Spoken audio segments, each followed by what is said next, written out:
I'm late. Hi.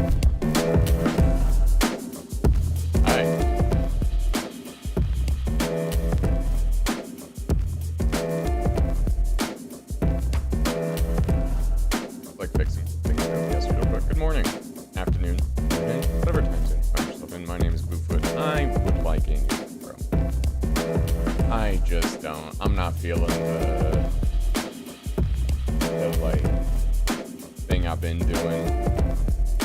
No, it's like not there. No, it doesn't get me excited. I want something that gets me excited.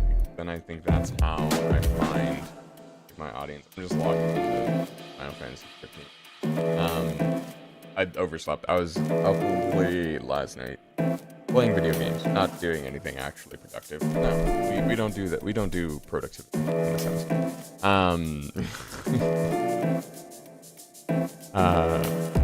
Yeah, so I have my coffee.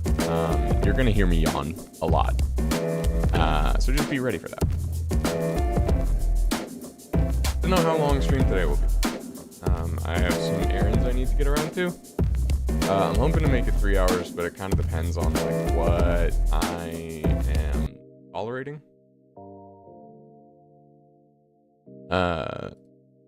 Just in terms of like, you know, kind of where my body's at. I don't need to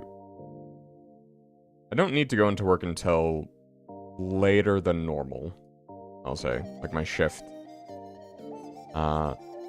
My assigned shift is, you know, just later.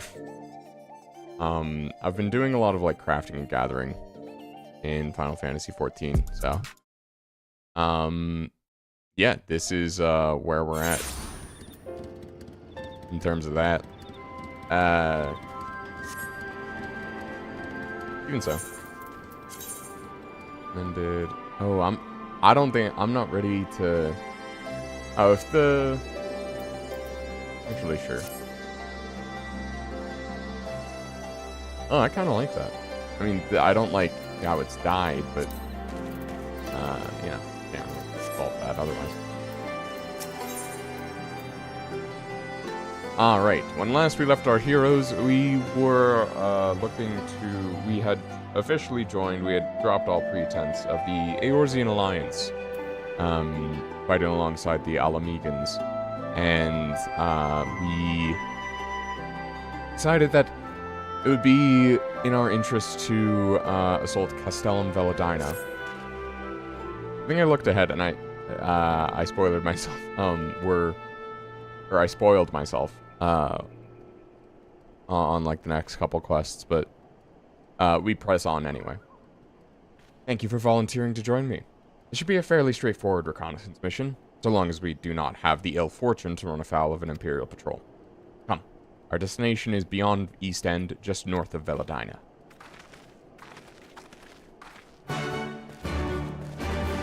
And I don't think food buff actually applies to where's southeast? Okay, well that's just the direction I'm headed anyway.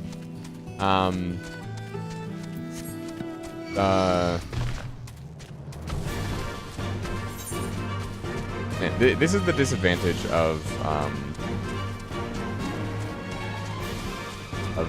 like I don't get like groggy. I guess I just mostly get a brain fog. I actually got pretty used to. This is an unfortunate thing. I got very used to sleep deprivation in high school. Yeah, undiagnosed depression and anxiety go burr. And so I like actually only felt like I got good sleep once I was like medicated. And in grad school, actually. I mean, maybe in college, but you know, like looking back on it now and actually kind of like experiencing sleep deprivation again is I don't know, it's actually like very informative. Now that I think about it. I don't even know what thought train I was on. I'm abandoning it entirely. That's something else I've gotten a lot better at since high school, is just like letting things go. The only thing I don't really let go is is when I need to commit to the bit. Ant lion.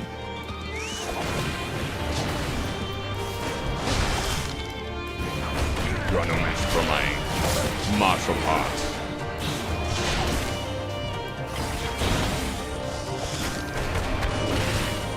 I need to remember to form shift before I go into combat.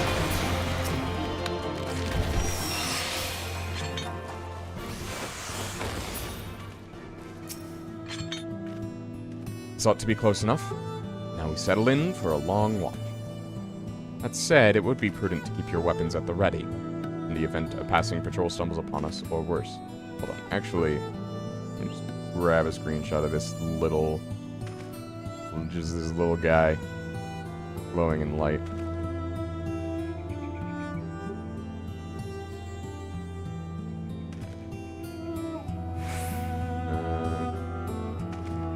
Okay. Hey, I gotta keep the future content in mind, you know. Content for the content throne. Views for the content for the content god, views for the view throne? Yeah, there we go. Sure, we'll just place it in like my random screenshots that I have no idea.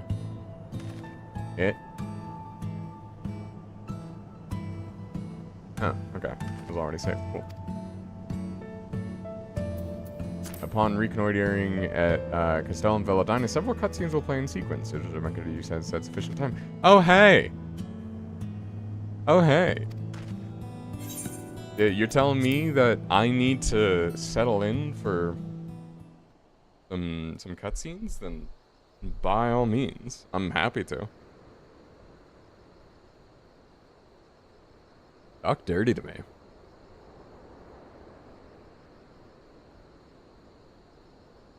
Excellent.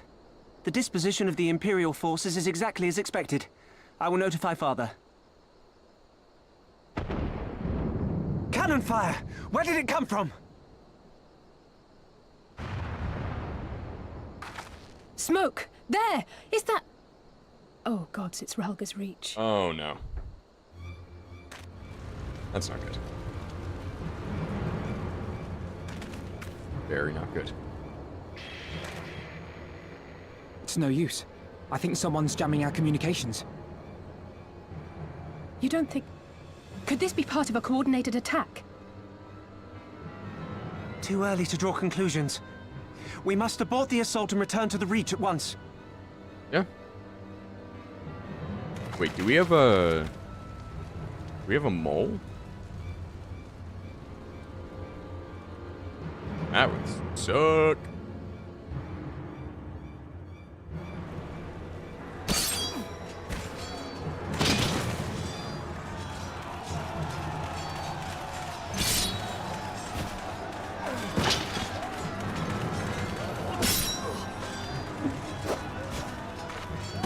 Oh, Forward!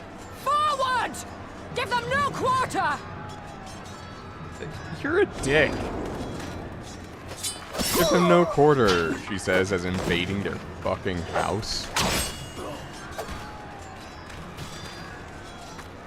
You!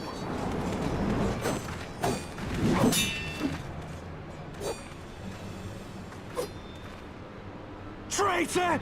Kinslayer! You're no kin of mine! That animation was slick.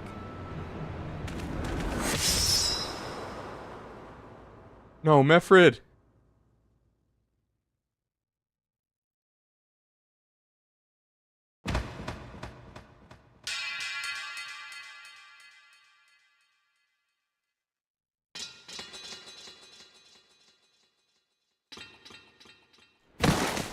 Mefrid!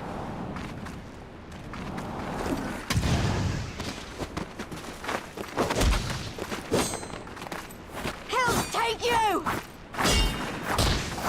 Yeah, show him.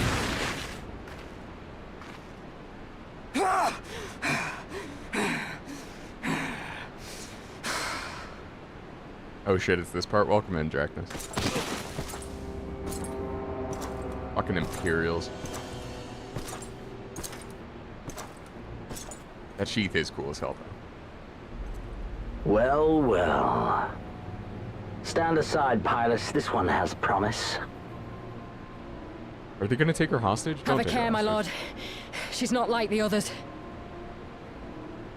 Do not disappoint me, girl, or I will kill you.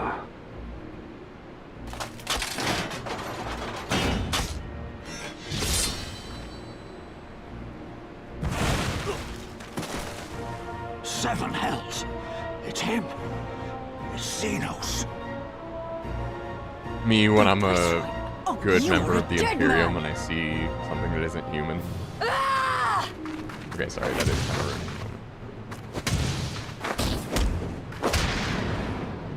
So spirited, and yet so empty.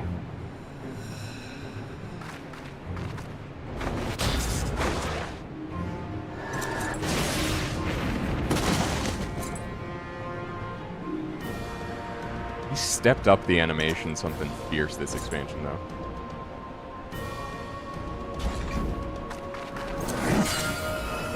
Please run! Yes! Yes, total screen time. A magical barrier. Alas. It will not save you.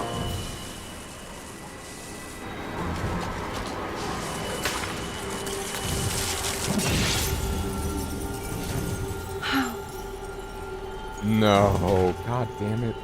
Yashala! Hold the line, Byrolga! Hold the line!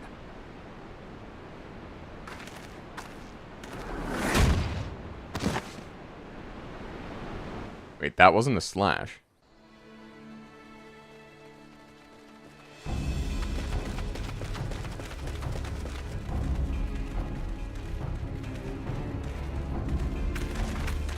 Was Kryle the only Scion to survive that?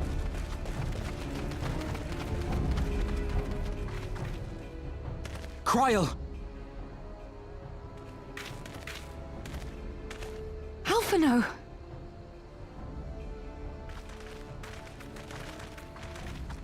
We saw the smoke and thought we heard explosions. Are we under attack?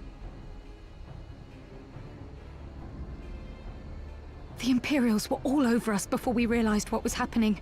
No one knew where to run or what to do. It was chaos.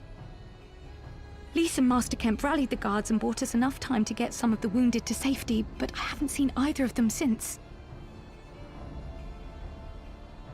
Confound it! If we lose the Reach, this will all have been for naught.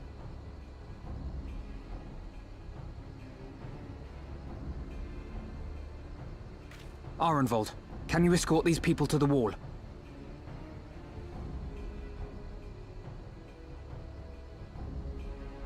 Aye, sir. I'm choosing to believe that his face marking is like a Vertigo thing going Our on. place is at the Reach. We must offer such aid and succor as we are able. Saving lives is now our paramount concern.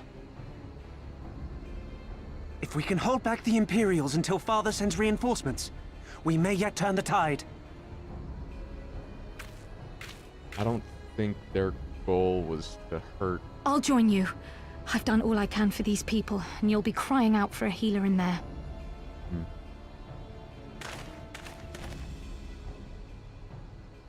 I fear you're right. Come, there is no time to lose.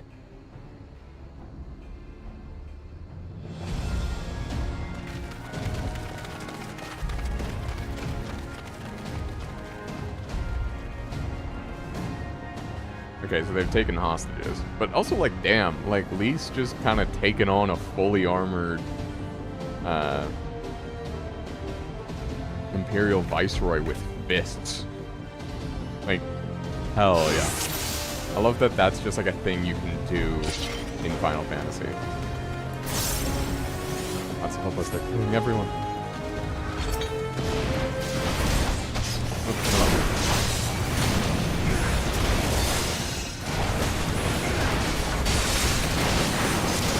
It's all over now!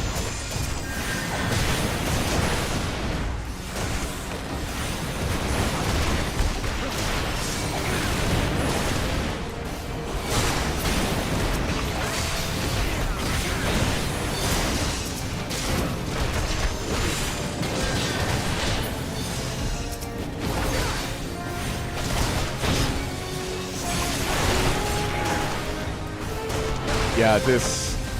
I'm glad that we're actually, like, going into save, not just, like, running, but, this is going to turn out bad.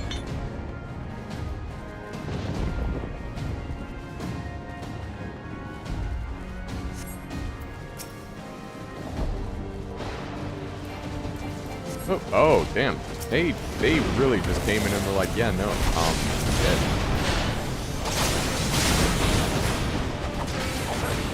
Hey, what makes you think this is fair play? An off-field? Yeah.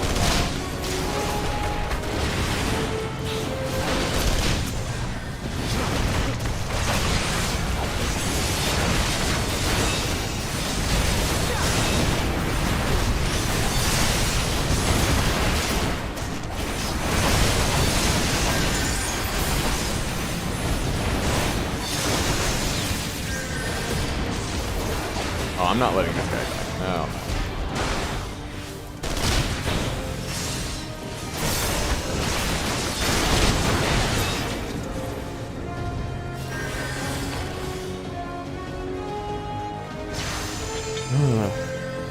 Let's surrender. Oh, ooh. I guess it's not too surprising that the Empire... For the glory of the flames! The Garleans do war crimes. Like, damn.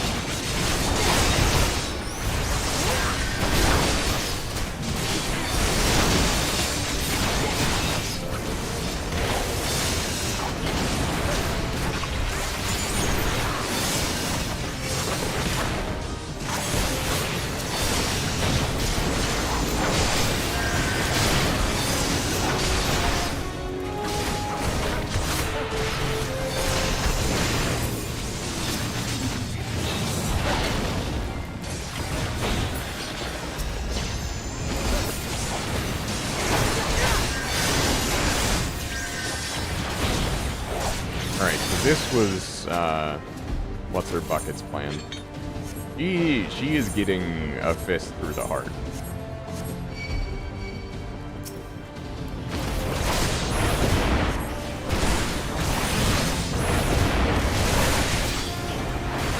Rebel scum! Yeah, they said that.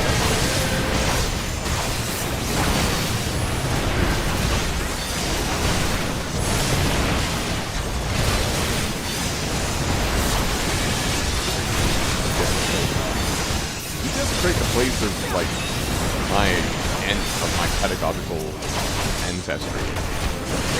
Like as a monk, like I am personally offended.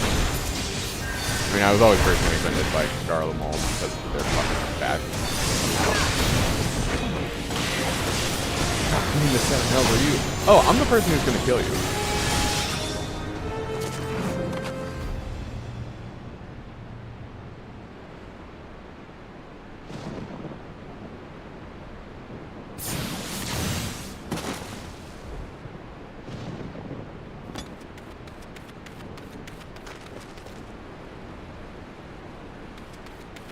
What took you so long?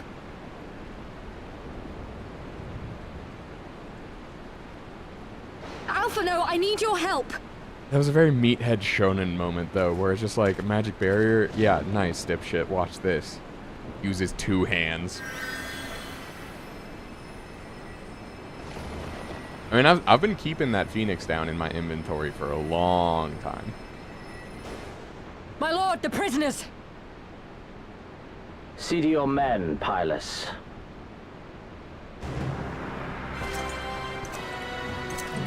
Oh, you're mine. Fucking greasy-haired fop. As you command, my lord.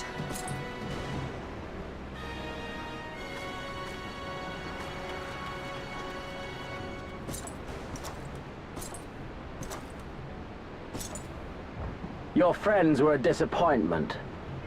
But you will entertain me, will you not?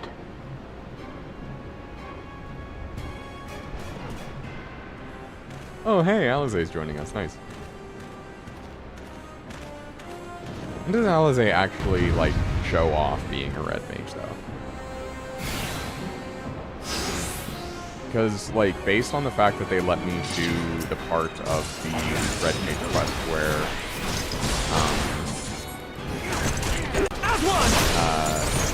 the mentor said that Alizé had like studied under him. 2 hands for that 150% though. Yeah. Hello.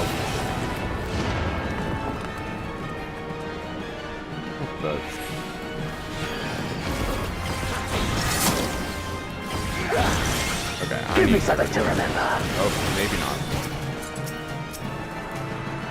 Oh, are they just gonna like continuously spawn?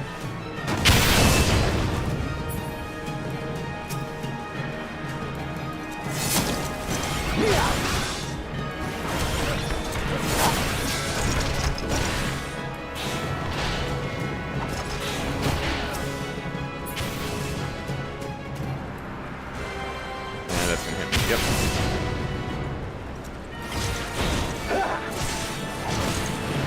Oh, this is gonna... Your health bar is not moving.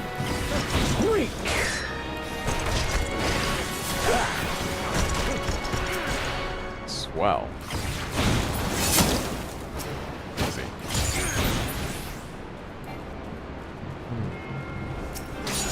Can you chill?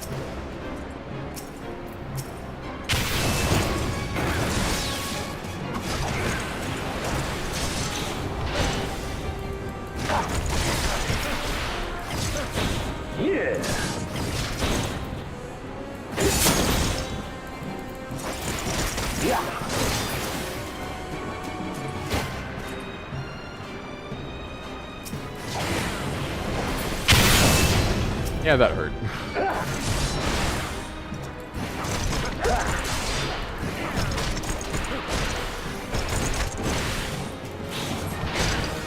Yeah, alright, you're just gonna like bullshit one time.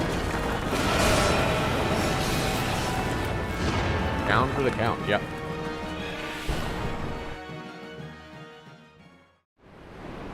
Interesting tutorial fight.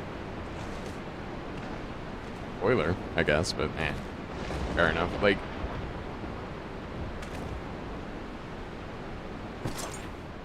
you're like, hey, you need to destroy this. Ooh. Yep, that's gonna leave him.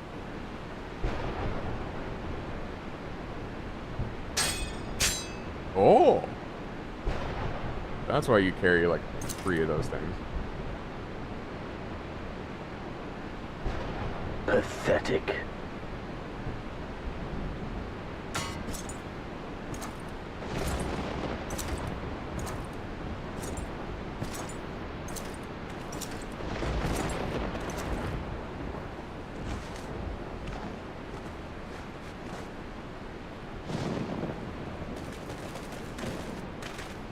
Seven hells.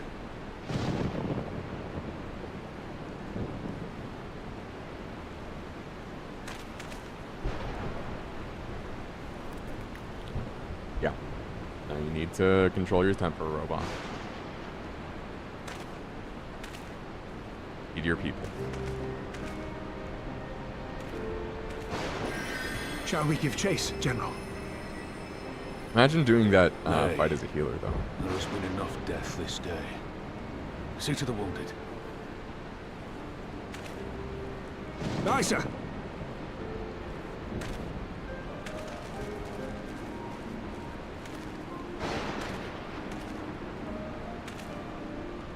You all right, lad?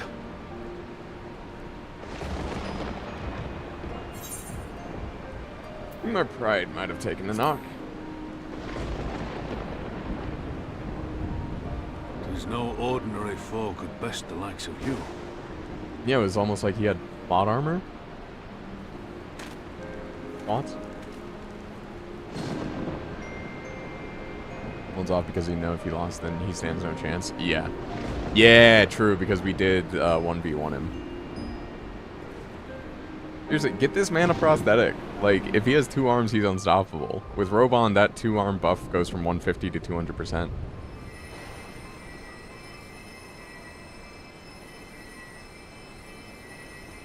Don't you die on me, Ashola! Hold on! Okay, so she's not dead. Don't worry, it's going to be all right. Or else, like, shut the Alphino, fuck up and let me Master work. Kemp is all yours. Understood.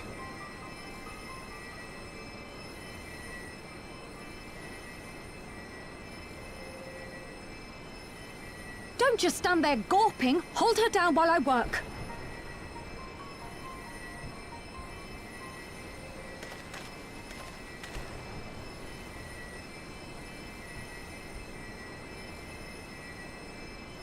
Why do we need to hold her down, though? Isn't she unconscious?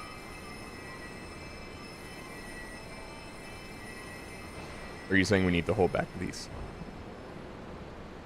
The worst is past, but without the proper facilities, I can do no more. Hey, she's not dead. That's a victory. Master Kemp too would be better served in the infirmary. Let us take them there without delay.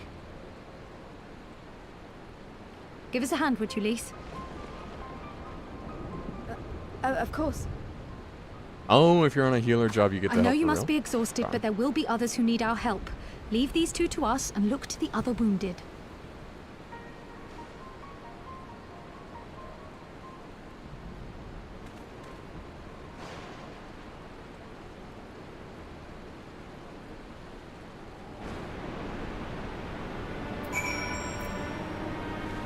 Okay.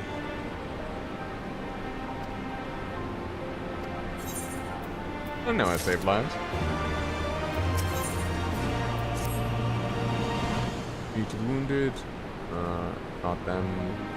Not help them.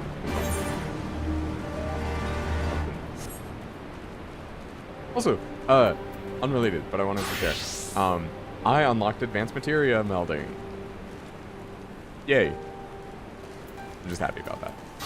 Anyway.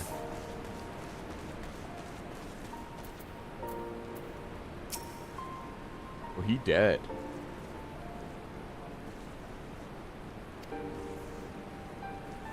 Already cold when I got to him.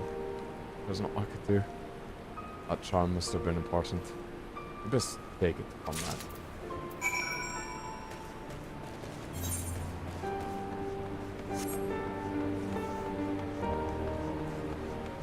We're gonna need a bigger monument.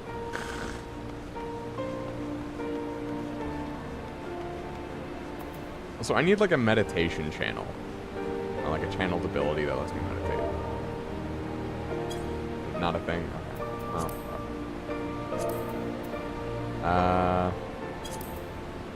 Emotes. Special made it water float? Oh, I can do that on the water. Nice, there's water. Okay, I may not be able to jump in the water, but there are water emotes. Wait.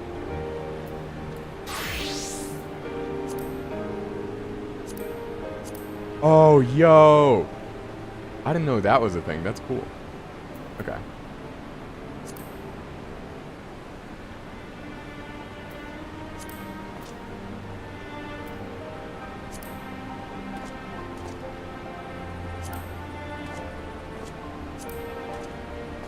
Do each of the races have different poses? And that's what we're going through. Anyway. Let's... Okay, look, I know we just suffered, found the visor emote. Oh my god, that's amazing. I know we just suffered a massive defeat and essentially just, like, witnessed a genocide. But... backstroke.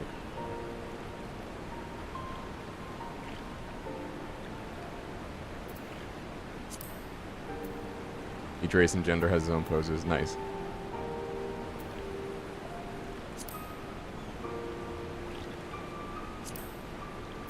Form salute.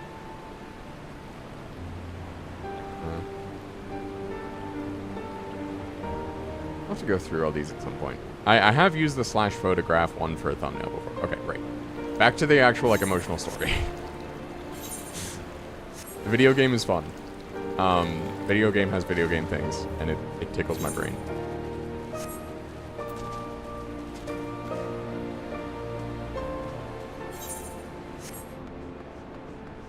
Almost died, just let me relax in this pond, yeah. True, actually, yeah. Sometimes you do just need to, like, zone out. And honestly, like, floating on your back is kind of meditative. If you haven't tried it in a bit, I would suggest trying it. Like, just find a, like, pool or something. It's, like, on the off hours, so there's not a lot of people. But then just try to like float. It takes a bit of effort, which is part of like the meditative aspect, is that like you need to kind of like keep focused, but you're kind of like shoving. Oh, Nago, Mefrid, where are you? Oh, I think Monago is back at the wall. But Mefrid, this is death, isn't he? Mefrid was a warrior, always thinking about others before himself. He once had an Imperial patrol chase him down 20 miles just so that his wounded wouldn't have time to escape. His comrades loved him for it, of course, though that only made them worry more. You know that he sent his men in Quarry Mill away because he thought they were fighting for him and not the cause. Aye, well, he did. The only life he was willing to risk was his own, you see. That's exactly the kind of man who should be lead. Kind of man who deserves to survive, not no fool who's all used up. There's no logic to it, Master Kemp. There never is. Who stands, who falls? Heat of battle, we can but do our best, as he did. Mefrid will be sorely missed, aye, but because of his sacrifice, many now live who otherwise would not. They need us, now more than ever. Aye, aye. That they do. Forgive me. I had high hopes for him. So. Hopefully no one like watches all of the VODs in sequence and then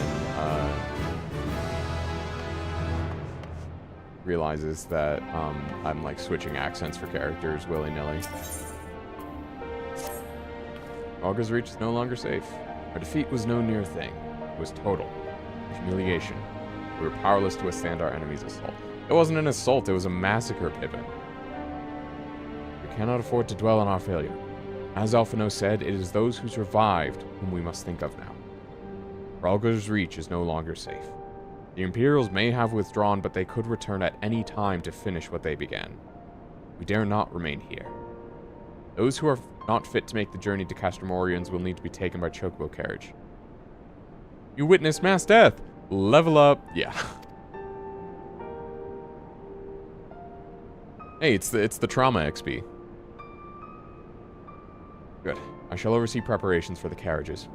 In the meantime, I would have you scour the infirmary for any supplies that might prove useful during the journey. It's going to be a lot harder to mount an assault from...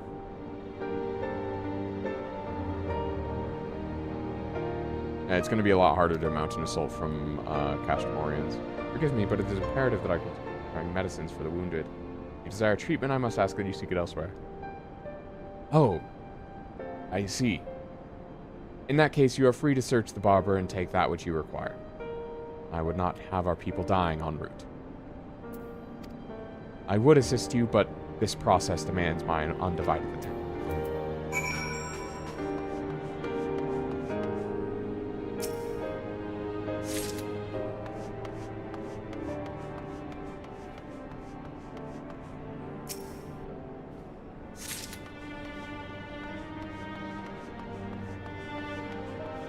I'm surprised we're not, like, tearing this place down. Oh, I thought that dude had, like, burn marks and stuff, but no, he's just, like, actually super ripped. Damn you, shaders.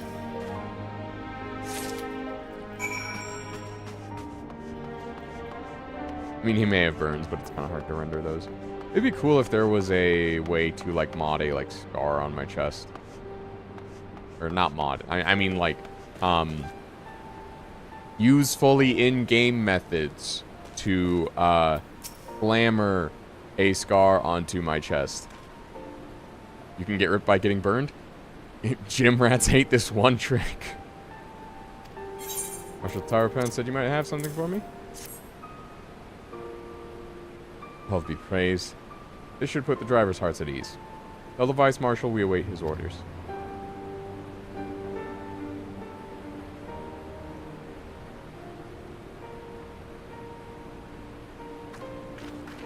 It is weird how the Immortal Flames and Maelstrom feel like they should have opposite colors, but I'm glad that they don't, because red sticks out much better in Limsa, as does blue stick out much better in Gul'da. But like, something called the Immortal Flames, what color is their uniform? Blue.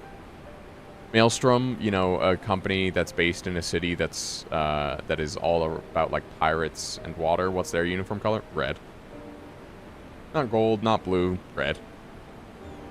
Y'shtola and the others are safely strapped in. Don't worry, I'll be by his side the entire time. Thank you, Krile. I'll walk alongside.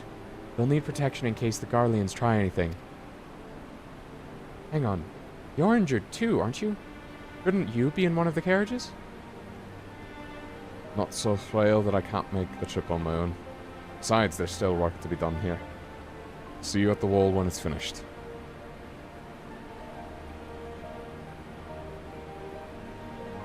Always found it weird the way they're chosen. Yeah. As you wish, then let us set forth at once. We shall move quickly, as our comrade's health allows. Castromorians. Yeah, I figured it was an autocorrect thing.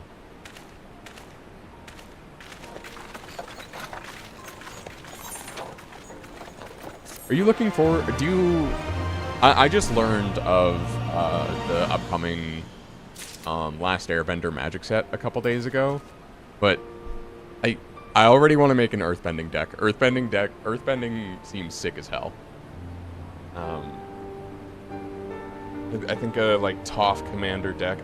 As much as I want to incorporate a like, I want to make as many decks as possible with Tifa Lockhart as the commander.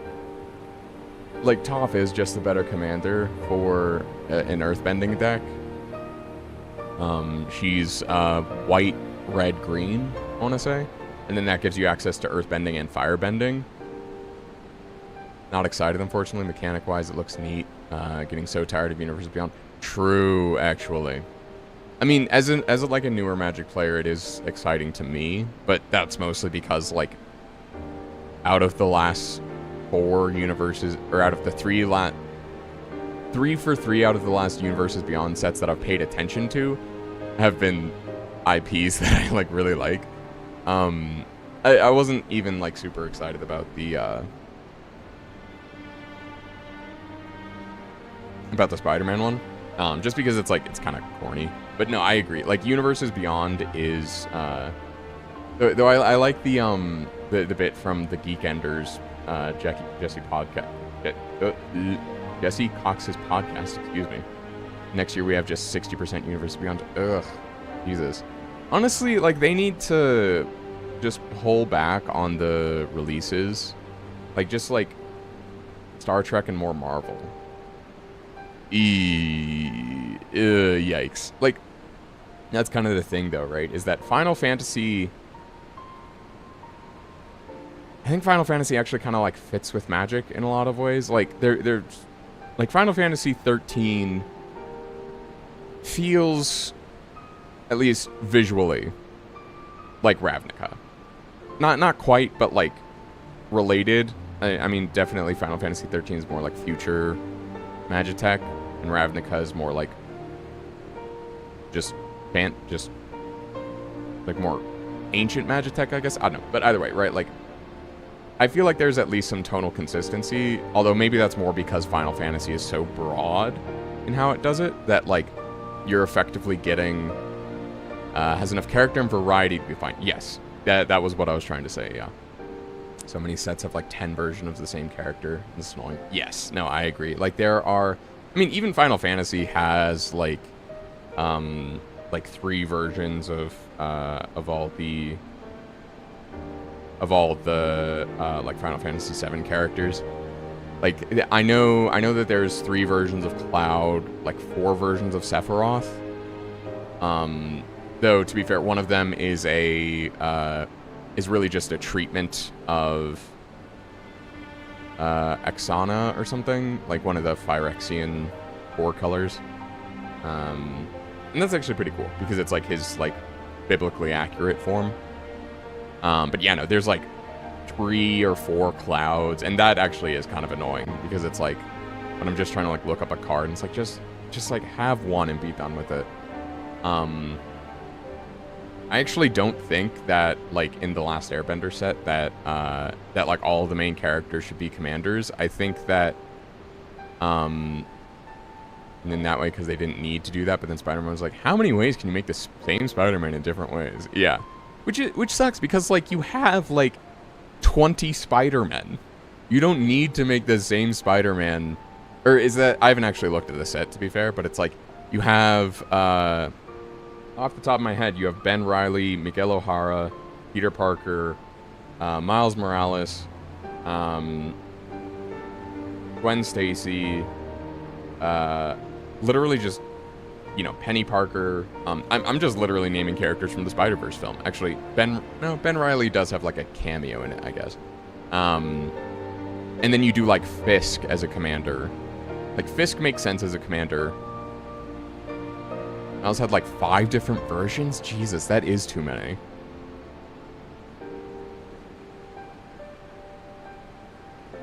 Yeah, I think that the reason they do that is so that they can have a commander set and a like, or sorry, a commander and like a standard version. Because I don't really see, I don't think that like 3 colors is that popular in like standard.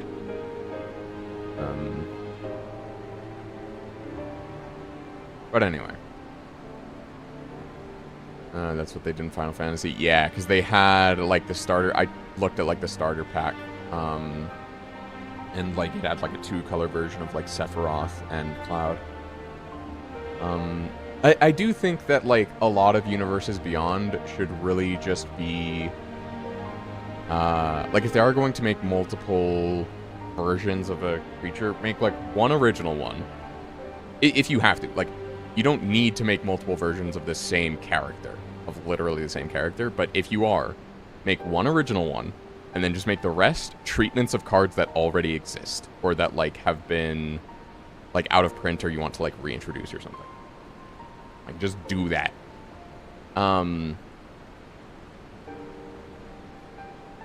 Just, like, imagine, though, if they did, like, Legend of Korra with the Last Airbender one, then it would be even more chaotic than it is. I don't think I would be a fan of that. But, like, mechanically, Aang has 8 different versions. Yeah, I didn't count, but it was a lot. Literally just have the commanders, like, Aang should not be a commander, or shouldn't have, like, a commander version. I think Zuko, Azula, Iroh, and Sokka all have, like, make commanders that are actually, like, leaders in some sense. Like, it is somewhat odd to me that Tifa is the, like, flagship commander of the Final Fantasy VII deck. Like, Cloud makes sense because his gimmick is actually not so much... Okay, actually, yeah, explain lessons to me real quick.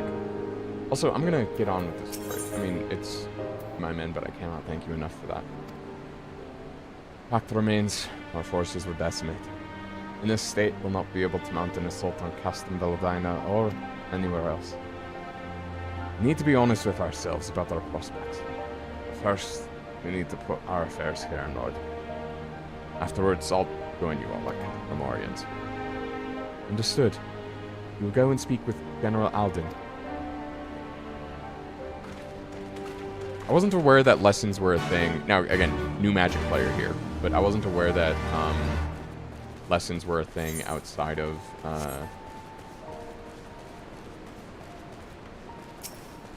Oh, hello. I wasn't aware that lessons were a thing outside of the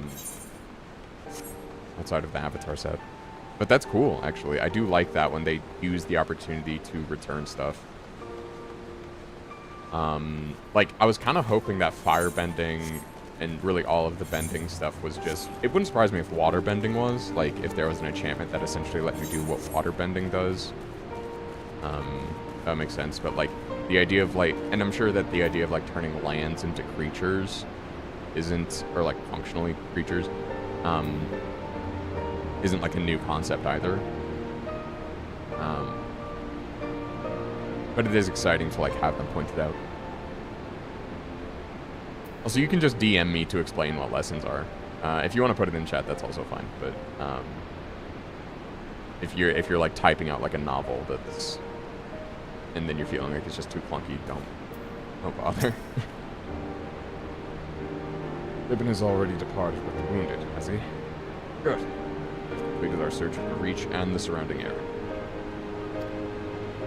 As far as we can tell, Xenos and his men returned straightways to Specula Imperatoris after quitting this place.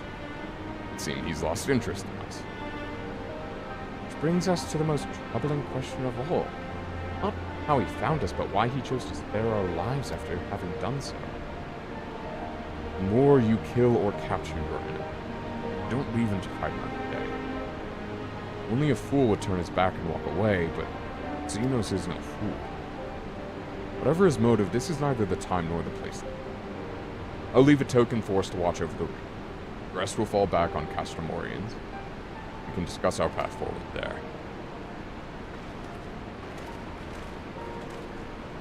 But no, I think that it sort of made me excited about earthbending as a mechanic in Magic. And again, I'll have to, like, research this some more to see. Because, like, I feel like some of the Shrine decks from, I think it was, like, Standard 2021, after I'd look back on it, kind of fall on the idea of, like, using buildings or, like, statics of creatures. So, like, flavor-wise, it's similar, but not quite.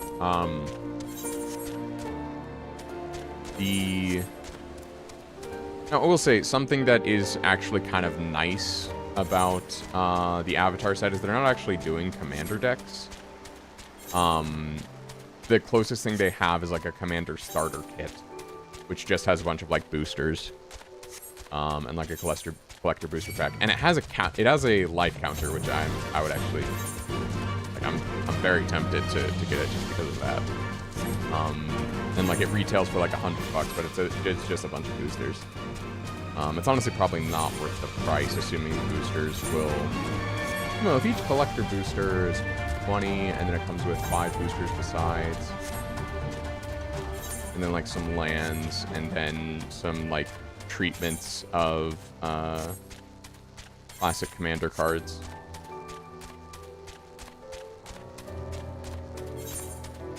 I don't know. I'd have to actually, like, look and see if it's worth the price.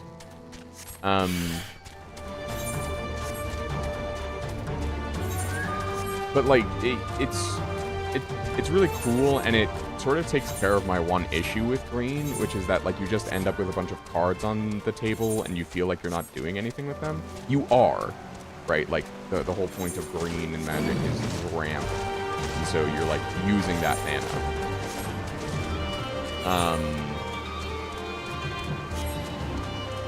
But just, like, having a bunch of cards that I'm not literally, like, throwing at people, it doesn't feel bad, it feels empty to me. And so Earthbending solves that issue, because it's like, hey, you have all these lands, they are now able to attack. And that's just funny to me.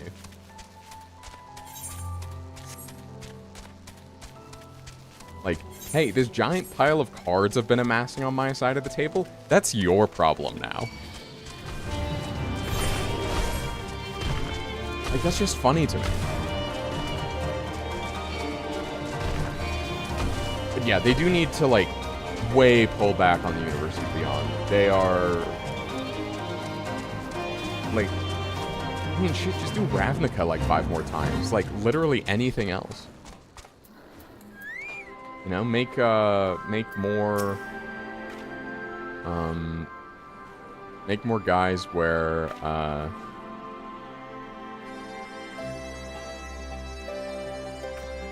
other... Okay, I'm reading your DMs right now. Lessons are a subtype of instant. No, yeah, I was looking at all the cards, but, like, I was wondering, yes, and Iroh interacting with lessons is very thematic, I agree, and I love that. I love Iroh as the lesson commander. amazing. No notes. That alone, I think, makes the set worthwhile. Honestly, they could have done just that, and I think they would have absolutely, like, murdered it as a set. Because, like, people... The intersection, the Venn diagram of people who look up to Iroh and people who can afford and / play Magic might as well be a circle. Right? Like, just make that a commander deck. How much Marvel has been proliferated in other media, that it's had the opposite effect and is starting to have a negative effect. I agree, somewhat, but I think Marvel started to actually just kind of, like, decline after Avengers Endgame. And so they're trying to, like, hedge their bets somewhat, but it is backfiring. I do agree. But I don't think that it ever really had it wasn't even having a positive effect on itself after 2020. But yes, point taken and welcome in. Ryle's with Y'shtola. He hasn't woken up, but Ryle says she's through the worst. Given the severity of her wound, we could have hoped for no more. Let us pray she makes a full recovery. Lost a lot of good people, didn't we? Yeah, but seeing Marvel in such a decline is wild. I mean, it's all, like, ups and downs. I think just the issue was a bunch of Hollywood bigwigs got hard-ons for cinematic universes, and then just, like, didn't actually bother to realize that it's, like, maybe after 10 years in the same space, you might want to be, like, I don't know, making art. You know, maybe start making something worthwhile. Like, if Marvel had actually just, like, contracted out their IP to... many more people, I think, need to follow the Games Workshop model, where they just let people license their IP, and not be as, like, litigious as Games Workshop with it, or, like, as strict, because they're just weird, and they're like, oh, you've had your access revoked, but it's like, let other people do things, let them fail, and then when they succeed, you still get a cut. But, I mean, comics have always been, and that's the thing, right, is that, like, comics have kind of always been stuff from, like, different authors working under, like, arguably the Games Workshop model of, like, letting other people do stuff with the IP is actually, like, where comics comes from. Under a...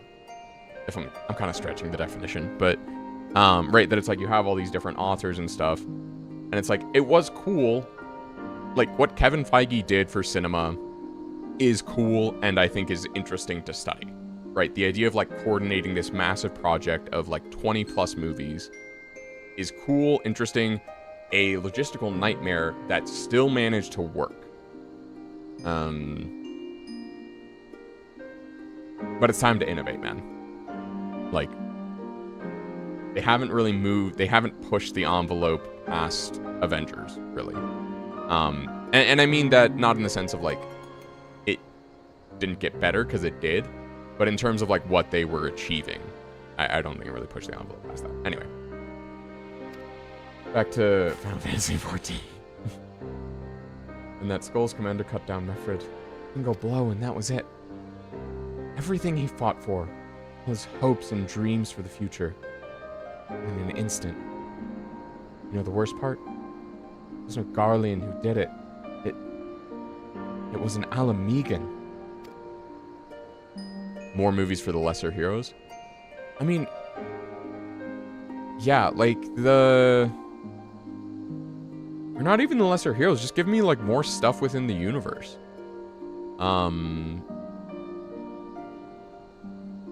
Like, and this is why I want to play, Dispatch. I have a lot of other games to play, but, Dispatch I want to play because it's, like, it is very, like, getting into the world building of a, like, superhero universe. It's like, you work in a call center. I know that the playable character is, like, a former hero, but, you know, either way. Let's help me if I ever... No, not now. Not while the general's waiting. You'll heal from this, Lise. Oh, Lise.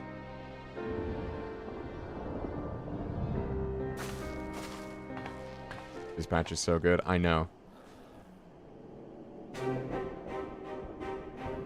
I'm like a little bit miffed that Moist Critical Were it is in not it, for the but I don't swift know if you've done actions any of the voice acting Scions and the before. Alliance, many more would have died. You risked your lives to save ours. And he has connections, And for so that, we thank can't be you. that mad. There is no need for thanks. We are allies, are we not? Aye, just so. Let us not dwell on this tragedy, but look to the future. The future? I'm sorry, General, but there is no future for us. We've lost too many. Gods, I can still Critical's see actually really good. That's Mefrid good with to hear. that I'm woman happy about standing that. over him. They've ripped the heart out of us, General. They've broken us. Our fight is over. Not if we rip their hearts out, but more literally. Master Kemp, please. I'll always hate them with every fiber of my being. For what they took from us then and now. Our homeland, our freedom, our bloody children. Oh, I have no issue mean with the man, scars? frankly. The youths who fight for Xenos. I'll elaborate on my thoughts after this cutscene. Crania Lupi, the Black Wolf's legacy and our shame. A unit made up of children born to Alamegan dignitaries who came of age during the occupation. Sons and daughters of Gir Abania, raised to be proud citizens of the Empire, with all the rights and responsibilities that entails. It'd be easy to curse them and call them traitors, but they're our children. Our flesh and blood.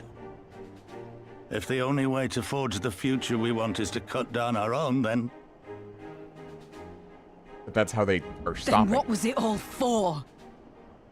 Nargo. What will you say to the families of the fallen? To the mothers, and the widows, and the orphans? Will you tell them it was all for nothing? Listen to the girl. We dare not suffer our comrades' sacrifices to have been in vain. Now is the time to steel our resolve and press on, painful though it may be. And when Xenos comes back with his army, what then? This isn't the first time, you know. You'll be hard-pressed to find men brave or stupid enough to face him again. I still can't believe how strong he was. He humiliated us back there. The Warrior of Light included. Gods help us if he's next in line to the Garlean throne. Loath though I am to say it, we should not be surprised. Before succeeding Van Baelsar in Alamigo, Xenos led the Imperial army to Doma, where he crushed the rebellion utterly. As a matter of fact, Doma remains in his charge to this day. Suffice it to say, Varus's heir is a peerless warrior and an accomplished general. The question is, how are we to contend with such a foe? Are we gonna go to Doma? We take the fight to Doma, yeah.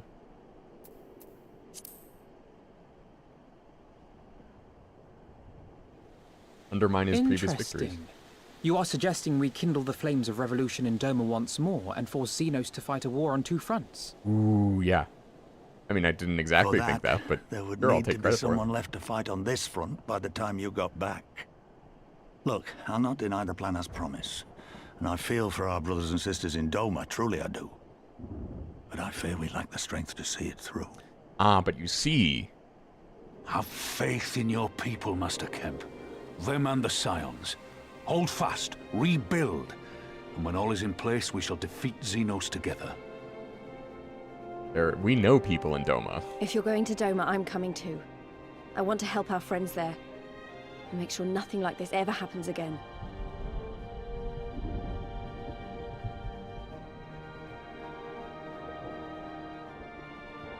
Yeah, Give us hearing the about time the we Fists need, of and we will Rhalgr and give stuff you in the main something story was far actually greater. really cool. Very well. For all you have done for us, we will fight on. But be swift, comrades. Alamigo has suffered Who's the enough. job mentor for Ninja?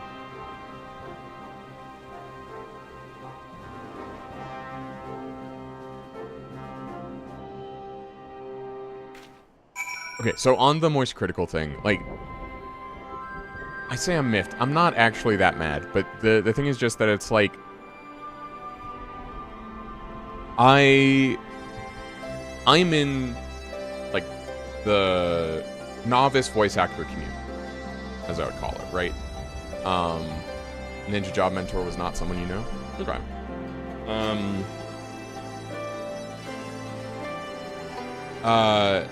I'm in the novice voice actor community, and so, like, these people are hungry for opportunities, to put it lightly, myself included. And so it's not that streamers don't put in work into what they do. They absolutely do. Case in point, me. Although, I'll admit, I could be putting in more work.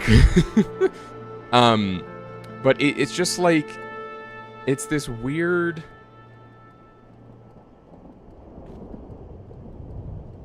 There is a feeling that is unsubstantiated that like Moist Critical and like bigger streamers get these roles, you know, alongside people like Aaron Paul and Laura Bailey, you know, kind of like very accomplished actors because of their popularity. Right? It's the same kind of discussion that comes up when they, you know, like put Chris Pratt as Mario in the Mario movie. That it's like, are you just doing this to like get butts in seats? So it's good to hear that like he's a good actor, right? Like, awesome. And again, it's possible. I have not looked, and this is why I like say like my thing is unsubstantiated. It's entirely possible that like he has gone through like acting training and stuff and like done previous roles, and I just have not been paying attention. Yeah. No, totally on the table. It's just that, like, I see all these people, like, working hard and doing these things, and I'm like, why isn't it one of them? You know, like, it's just kind of that question that, like, gnaws at me a little bit. And, you know, at the end of the day, the role can only be given to one person. Unless you're MiHoYo, who fucking recasts people for, you know, wanting to not have their voices used for AI models, but, you know, we're not talking about that. You know, the role only goes to one person, at least at a time. And so, you know, among the hundreds of thousands even, of aspiring voice actors, you know, only one person will end up getting the role. Sure.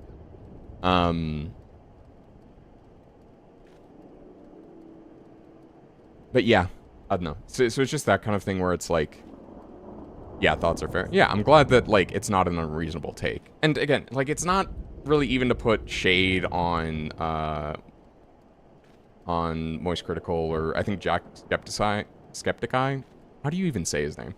Are in that. And I think that's, like, cool that streamers do get that opportunity, because also that's the thing, is that, like, many streamers, myself included, as much as I can call myself one, like, I am streaming to help facilitate my voice acting, right? Because I see this thing happening. And I don't think that's, like, an unfair gambit. I think that it's just, like, another way to market yourself, right? And ultimately, like, getting more eyes on... It's like any job, really, where it's, like, really your best bet at getting better jobs is just getting more eyes. YouTube ends up being an easy way to market yourself as a voice actor. Yeah, just because an employer can easily hear your voice and determine. Yes, exactly. It functions as a dev picking people for the streamer audience is annoying. Yeah, but it makes sense though, right? Like you can, as I've become a fan of saying over the past few months, you cannot escape the profit motive. Picking people for the streamer audience is a guaranteed way to make money. So again, it's good that he is a, like, good actor, because at least then, like, that choice does not compromise the value of the game.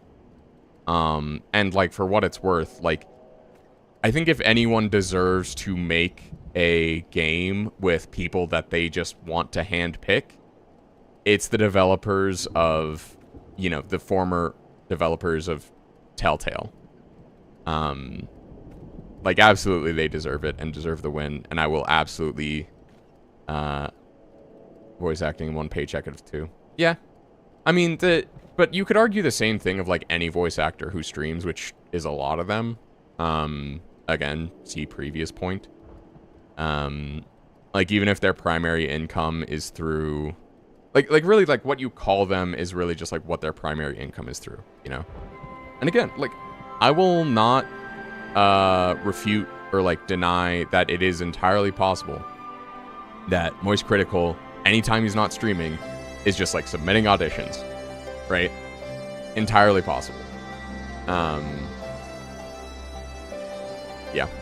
I don't know. It's just, like, it's this whole thing that it's, like, really the issue isn't with the people themselves and more so, again, just the profit motive.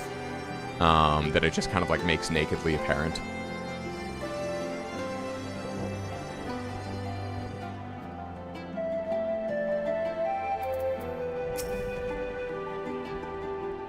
It goes without saying, but the Scions have not the strength to topple a provincial government, here or anywhere else. Oh, we don't have a strength to topple a provincial government yet. But wait until you make the Crystal Braves Information Administration. The CBIA, if you will.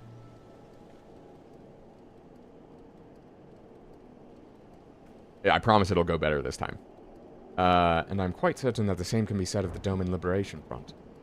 Nevertheless, we can but go and assess the situation for ourselves, see what can be done. Lest you doubt what good we few can accomplish, I would remind you that my grandfather and his 12 disciples once journeyed to these lands to save Eorzea and her people from certain doom.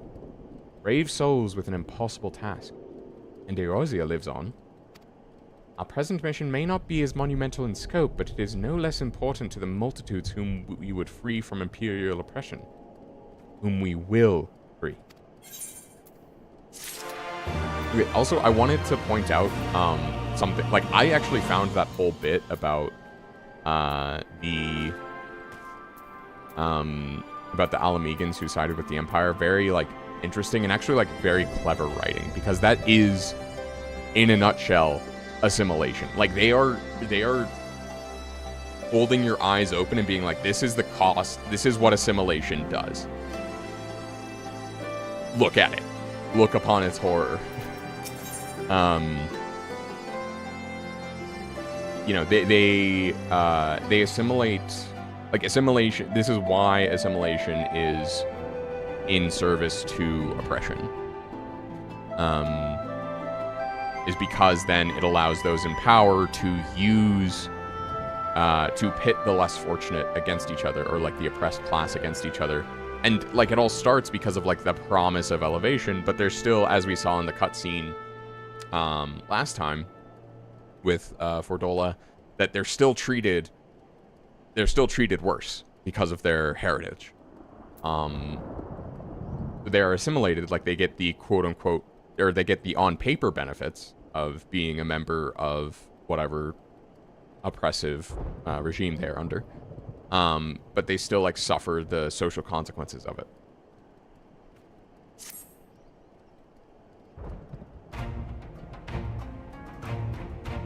Where men go as one, there is life. Where there is life, there is cause for hope. My grandfather believed that. So do I. But before we can forge ties with our friends in the Far East, we must first find a way to reach them. Othard is not exactly over the river and through the woods. To grandfather's house we go. I'm one step ahead of you, dear sister. Or rather, the tower is. But before we discuss that, there is another issue I wish to address. Much as I would like it if we could all make this journey together, someone will need to remain to serve as liaison to the Alliance and the Resistance during this critical period. Moreover, Y'shtola cannot be left unattended. And I should obviously remain. Very well, issue addressed. You know, Alphino, it would have been quicker to just ask, and markedly less patriotic. Yes, I suppose. Would you be willing to look after Y'shtola and provide support to our involved and the others? Yes, Alphino, I would. You see, that wasn't so hard, was it? Enjoy your trip, and don't you dare return with a gift. Don't you dare return with a gift? Okay. Easy enough. Oh, I would not dream of it. Right then, sister. Arden, Lise, gather your things.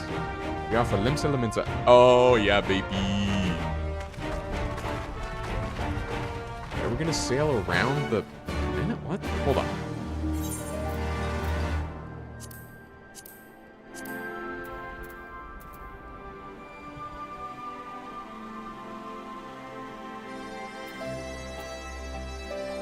The hell? Hey.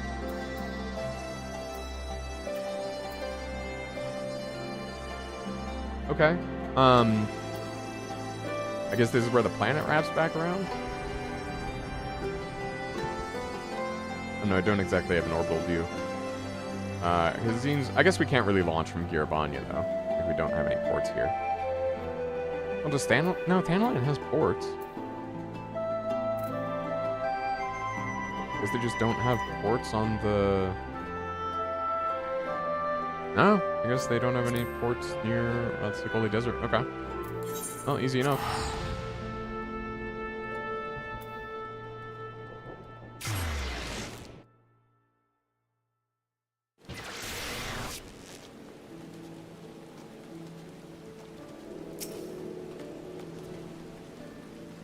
Speak with Alphino and Limsa Laminsa. Where are you? Protect. Okay, you're in the Drowning Munch. Easy enough. What are you? Oh, the dancer quest. Okay, can't do that. Unfortunate. Very nice day in Limsa. Oh, also I should cover up. Well, I don't need to cover up chat. I think I have this chat curated to just NPC dialogue. Time to journey across the sea. Jeez.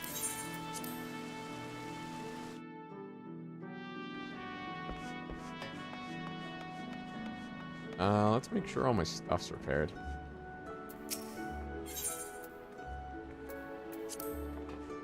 I could put stuff in the glamour chest, but well, actually, do I have any prisms?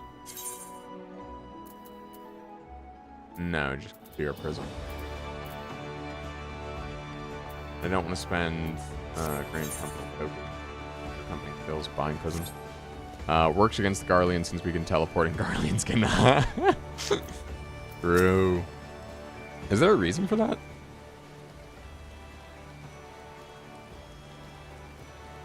Power should be here any moment with our ship's captain.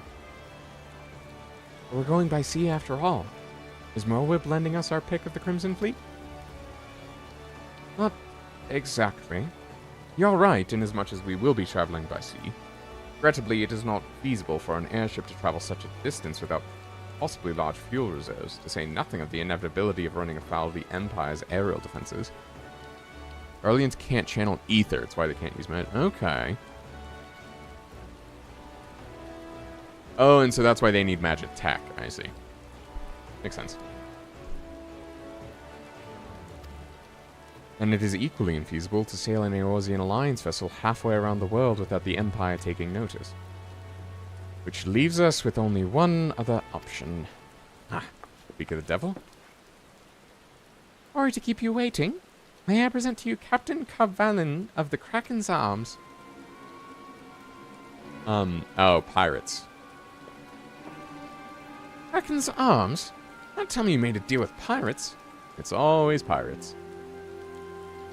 Greetings and salutations, scions. I take it from your comrade's tone that you no longer wish to proceed with our proposed arrangement. Not at all, Captain. Pray forgive my sister and her outburst. She has ever been one to speak her mind. I, on the other hand, am the very soul of discretion. Many well-respected personages would attest, from the offices of the Admiral to the high houses of Ishgard. Yeah, you gotta channel in order to attune ether. Yeah. I mean, no. Yeah, no, I absolutely followed. But where was I? Oh, yes, the Scions of the Seventh Dawn do indeed still wish to employ your services. However, it is important that you are aware of certain extenuating circumstances.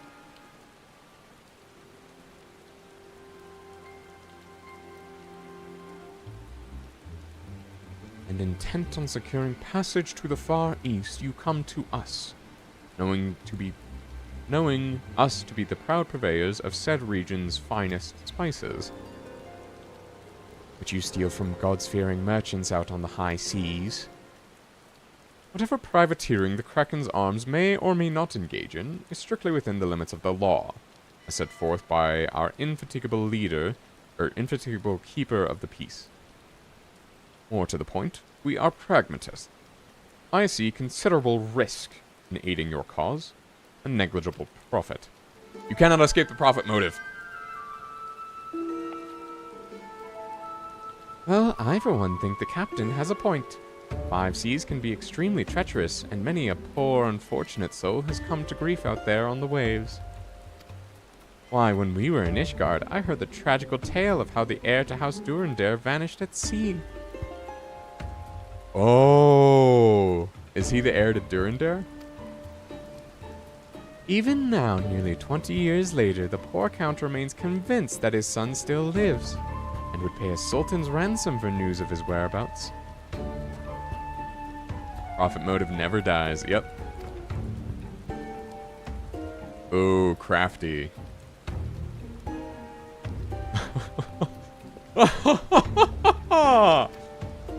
Oh. Oh, truly a tragedy for the ages, and a testament to the misfortunes that befall us should we act without due consideration. But so long as you are prepared to abide the capricious whims of fate, I am willing to oblige you. This once. That said, in light of the recent rebellion, I trust you understand that I cannot deliver you to Doma itself. I can only take you as far as Kugane in Hingashi. You will require time to procure sufficient provisions and make ready for departure. I humbly suggest you do the same. Okay, I'm glad I picked the posh accent for him, because that was primo foresight. I did it because I thought he was acting like a noble, but instead he's acting like a pirate. He's a noble acting like a pirate. But he's noble acting like a pirate acting like a noble. To act like a... Wow. I had no idea that I actually... That was just funny. It's funny to me that the posh accent actually kind of like fits. I mean, right, like I didn't want to do the like stereotypical like, oh, pirate. Or like pirate Scottish or like Cockney British accent. Suddenly, all those hours the tower passed cavorting and capering at the Forgotten Night seemed to be rather better spent, did they not? Said I had intended to press the point more obliquely. There was something disconcerting about the pleasure Tataru took in making Captain Carvelan squirm. I mean, his name, I think it was the name that is, the fact that his name was Carvelan. Like Amenela. Right? Carvelan Durandare? Like, that, come on, dead giveaway. Like having your name be Darth Vader and then, like, being shocked when he's someone's father.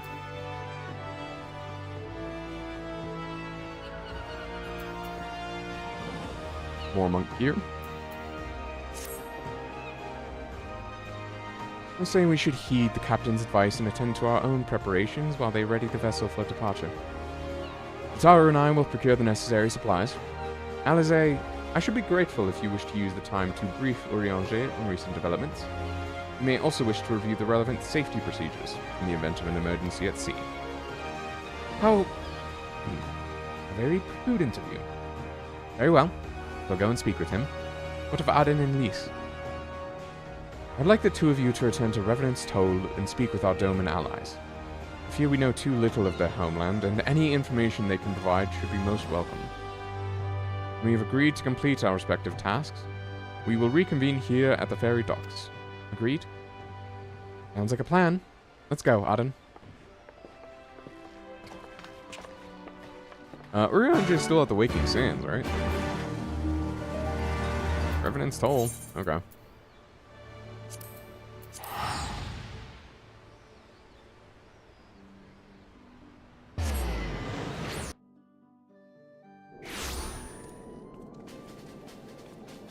I do like this fit, generally. Again, the dyes are off, but, like, the look of this with the sandals, it's actually pretty good.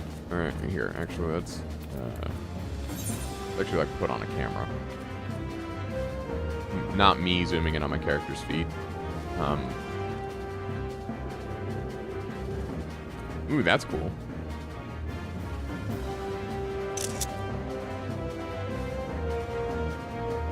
Okay, anyway.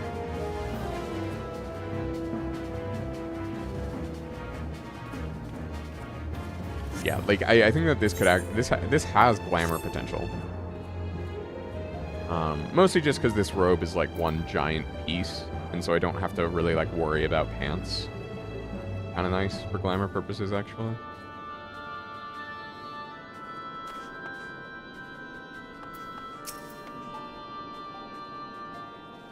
Also, not this just being a naked Game of Thrones reference.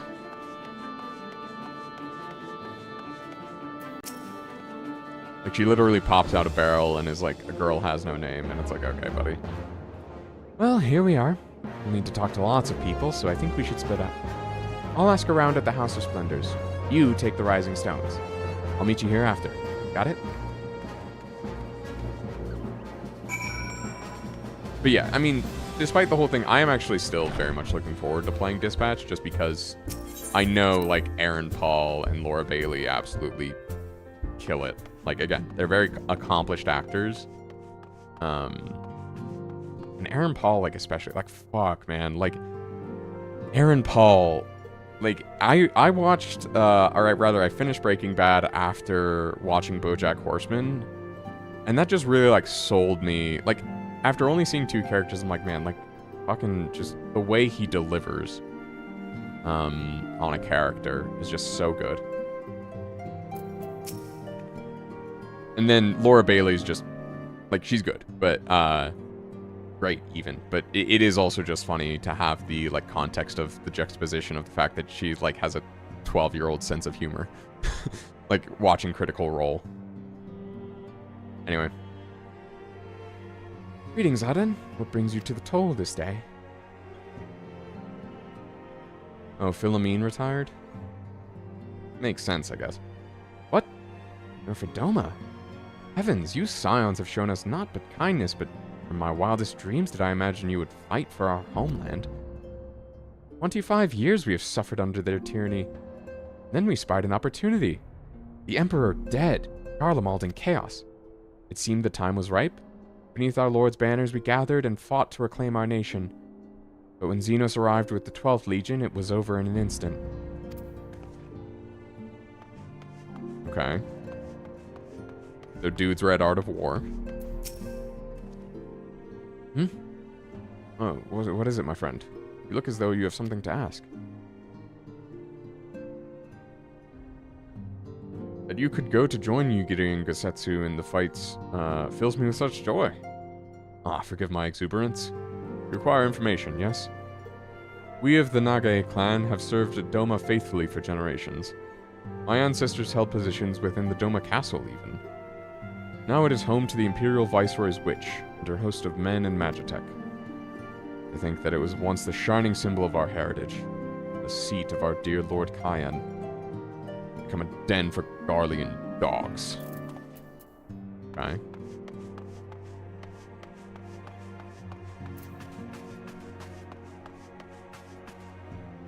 I'm gonna reread that because I didn't process that. Of the Nagae clan have served Doma faithfully for generations. My ancestors helped their Doma Castle is home to the Imperial Viceroy's witch. I feel like I've seen her, but I don't remember her name. Seen her in a cutscene, meaning. Truly planning to travel to Doma? I don't know what to say. Forgive me. I shall aid you to the best of my ability. Ours is a beautiful land, nestled on the eastern coast of Othard. Along the banks of the One River, our nation thrived, proud and free, till the Garleans came 25 years ago. The river was our lifeblood, free to travel and to fish. Travel was soon restricted. Now the river belongs to none. Oh, did they take over by damming the river? That actually would have been cruel, but genius. like, you're not genius, but, if you do, then God help you. Okay, fair enough. So I guess it's a good thing I don't. Where are you, outside the Rising Stones?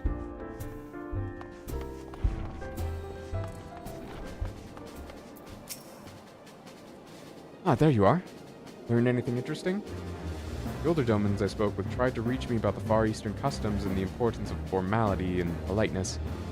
I'd like to think Eorzeans can be just as stiff and stuffy as anyone, especially Ishgardians. But anyway, did you know they eat with sticks? It wasn't all that hard, actually, or at least that's what I thought until they told me I was holding them wrong. And then when I spoke with the younger domans, they just rolled their eyes and told me it was a load of stupid old...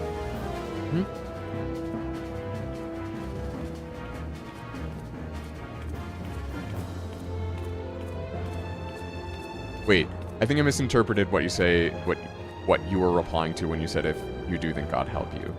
Remember, there is a bit of lag, but I was talking about that it's like, I don't remember. Or I think I saw... Or I don't remember the Viceroy's name. Or, sorry, the Viceroy's witch's name. The person who's in the castle. Anyway.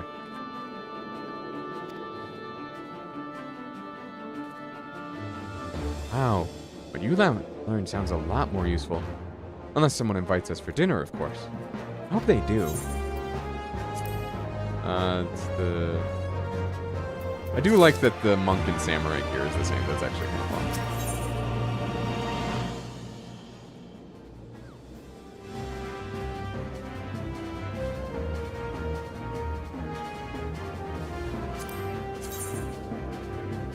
Oh, that's kind of cool.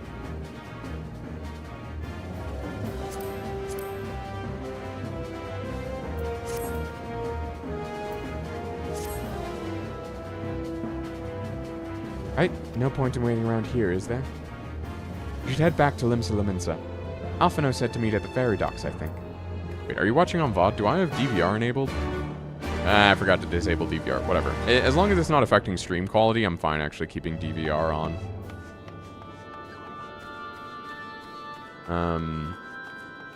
I'm glad that actually Twitch added DVR for subscribers. I'm not sure how long that's been around, but yeah. Good, so. Dirt and ashes. Hold on, actually, I need to see something real quick.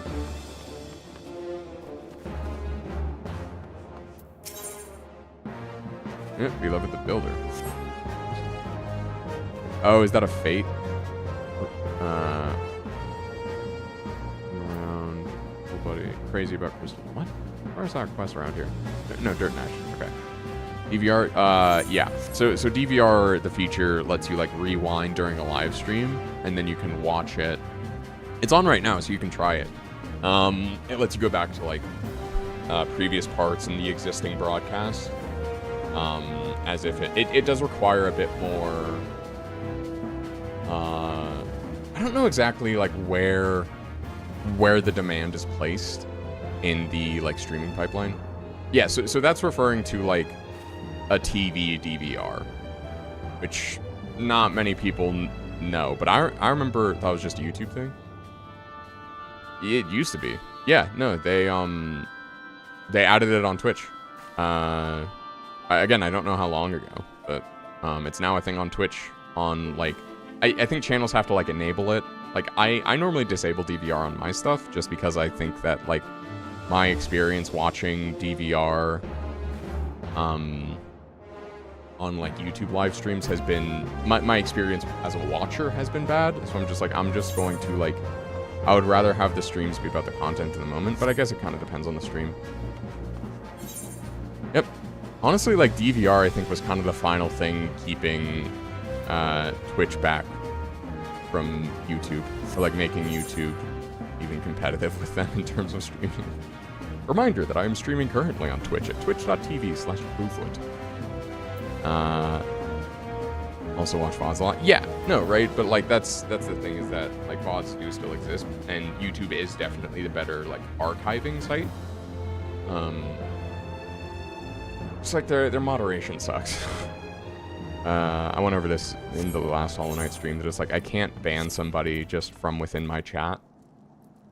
I have to, like, go into, like, the channel settings and do it. There's also, like, I can't set, Royal Guard. I can't set, like, criteria on, like, or, like, as strict or as fine-tuned criteria on who can chat. I need water, Jesus, I'm talking a lot.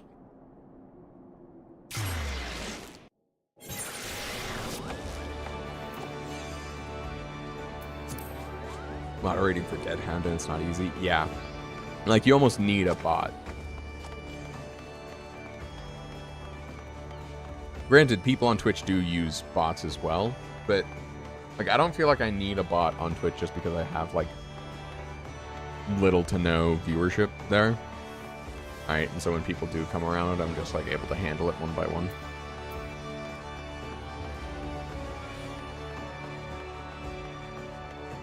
And the bot more exists for, like, commands and stuff.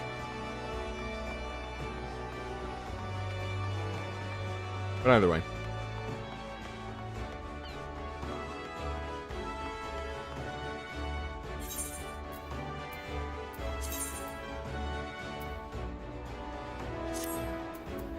Actually, also let me go on Scryfall. I'm gonna see what lessons there have been historically. Avatar. Oh, yeah, no. Okay.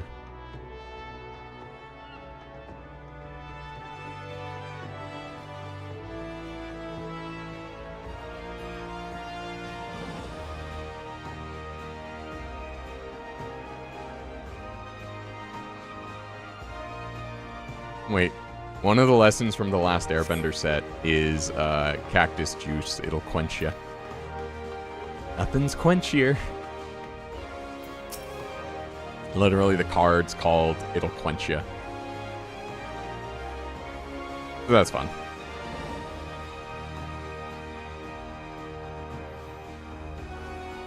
You're returned. Auden, I trust you learned much from our Doman friends and wait, this is Alphino talking. I'm eager to hear all. Though that can wait until we have left port. We'll have time enough to talk on our journey to Kugane. Our spice trading friends have completed their preparation. Assuming you have completed yours, you may inform the deckhand that we are ready to depart. Now that's a card you can get behind? Yeah. Yeah, like, again, it, like, some of Universes Beyond is worth it for the memes. Again, in the Final Fantasy set, Suplex. Suplex is a great card. Is it, like, functionally very good? Actually, yeah, it's kind of strong. Like, let me look at the let me look at the text again. Because I just have it right here.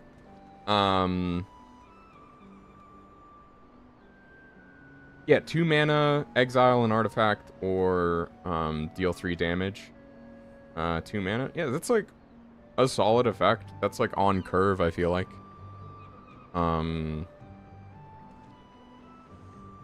I don't know exactly the like mana curve for Magic, but like I feel like Llanowar Elves, tempted from the set by a meme viewpoint. Yeah, I was gonna ask like a friend if it's like, hey, do you just want to like split a booster set, you know, the like 30 booster.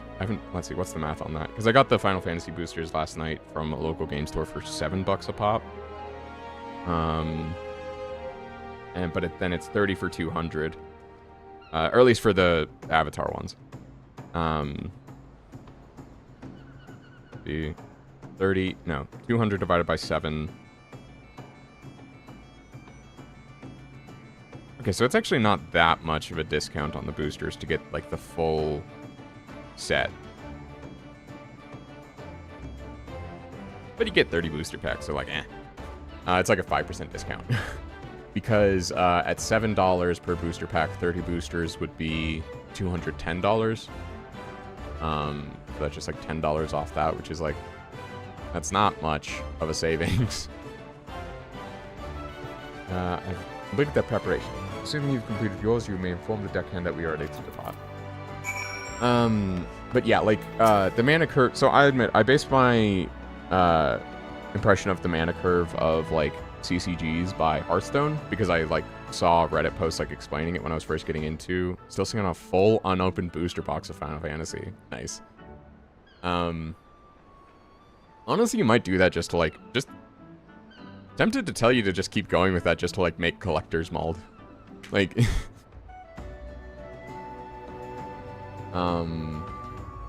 99% of gamblers quit it before they get their raised foil legendary. What was the, like...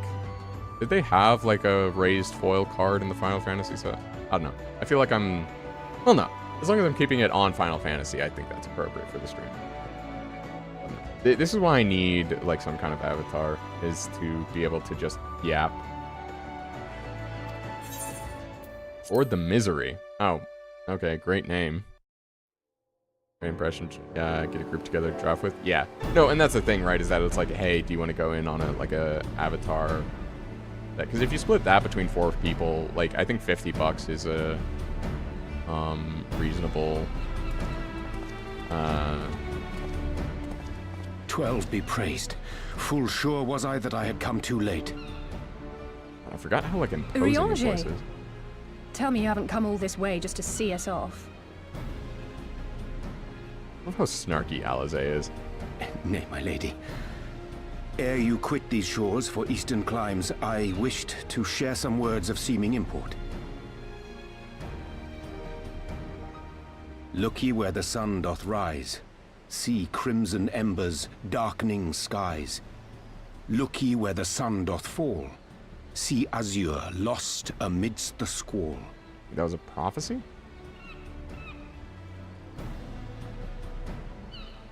Well, that sounds suitably foreboding. Another one of your prophecies, I presume? Have you been reading tarot? Of far eastern origin, aye. It is mine earnest hope that this ancient wisdom may serve to guide you on your journey. For what dangers lie in wait for you upon those distant shores are yet beyond my knowing. Oh, a parting gift befitting your roundabout ways. Thank you. I have more than words for you, my lady.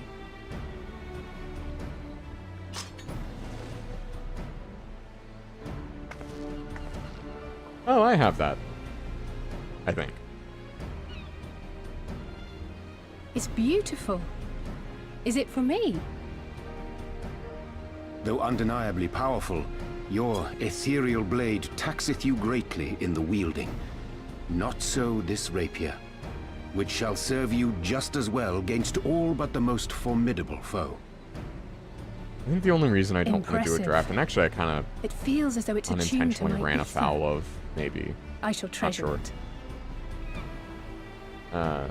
Honored guests, say your farewells, for the moment of our parting draws nigh. A fair wind blows, and I mean to follow it. Oh yeah, I did have a pretty good read on his voice. It would seem our ship is set to sail. Pray give my regards to Thancred and the others, and take care. Is that, like, if I do a draft, like a whole-ass draft of Final Fantasy boosters, I may actually spoil myself on Final Fantasy XIV? Like, I don't know if I'm in danger of that.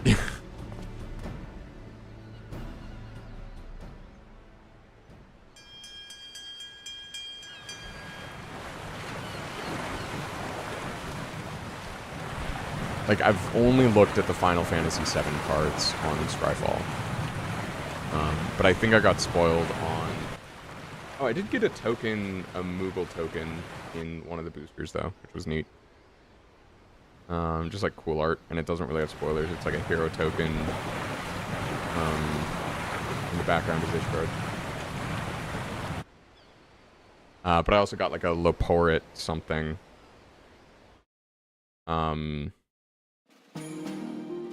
And I'm like, I looked at the tag. I honestly should just not look at the tags. I think that's how I keep myself from spoiling myself. This is long. This is at least like a 2 weeks journey. Whirlpool. For like Leporit, and then the tag was like Final Fantasy XIV. I was like, what the hell is this little rabbit?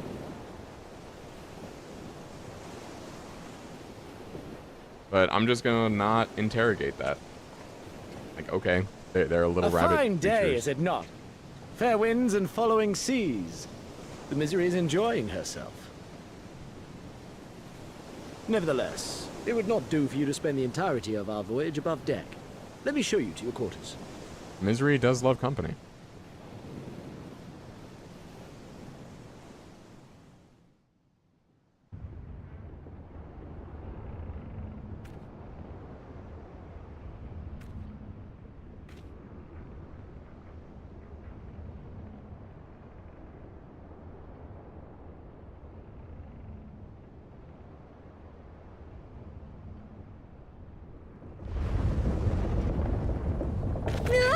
Is it supposed to do that?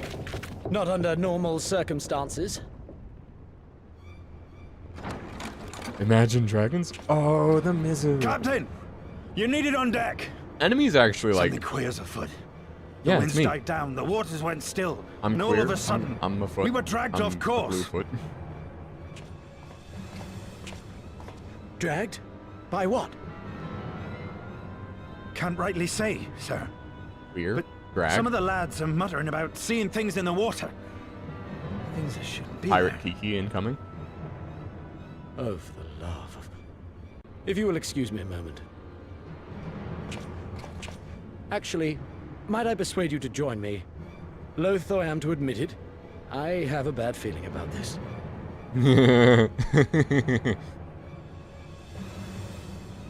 When you say I have a bad feeling about this, I say this is where the fun begins. We are not the same.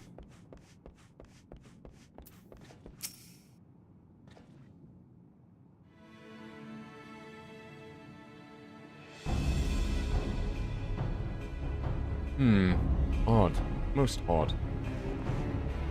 Well, do you have any idea what's going on? No. As the man said, despite the absence of wind and current, the Misery is somehow being pulled off course. But why not fire up the cerulean engines you have hidden below? An excellent suggestion, based on knowledge you should not have.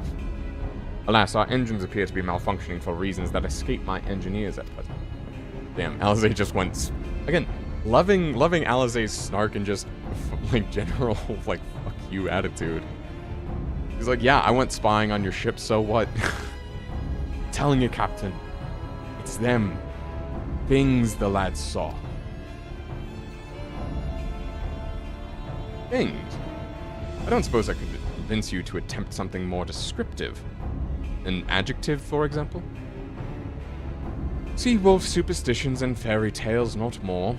But if you must know, the things which he is so reticent to name are the souls of deceased women, that to lure sailors to their deaths. Preposterous! Yes, indeed. If it is neither the sea nor the weather which is responsible, then it's probably some predatory entity of some sort. Perhaps a siren or some such. Oh, I thought you was gonna be snarky, and yes, it's like, oh, of course, if it's not the sea or the weather that they hate, it's women. For all we know, it could be a fellow spice trader employing magics to seize and plunder passing vessels. Regardless, we have but one recourse. Let the current take us where it will, and deal with whatever we find there.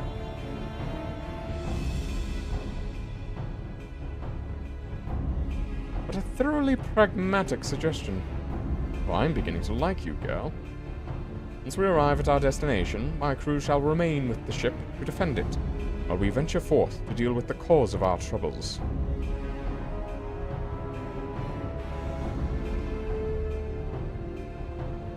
And it is settled. I know not what awaits us. It will rue the day it reeled us in. I think Alizé is quickly becoming my favorite character. Okay, that's duty support, good. Don't have to wait around.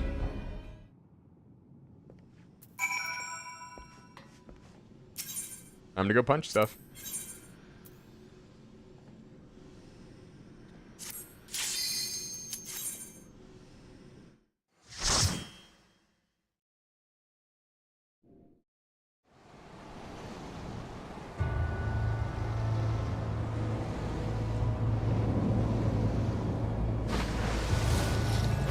For unknowns, it is interesting that they have, that they, like, universally, for unknowns, do 3 question marks. That's actually, like, good,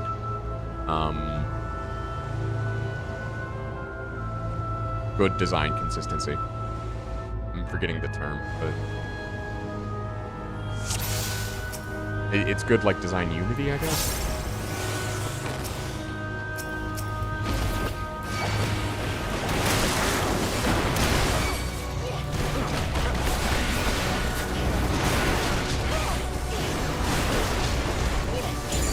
Elixir Field!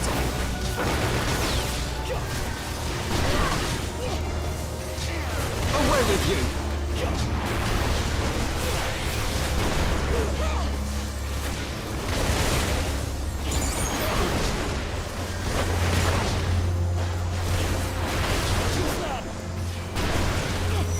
Take this! Swear to God, if you say you have your pride, I'll know.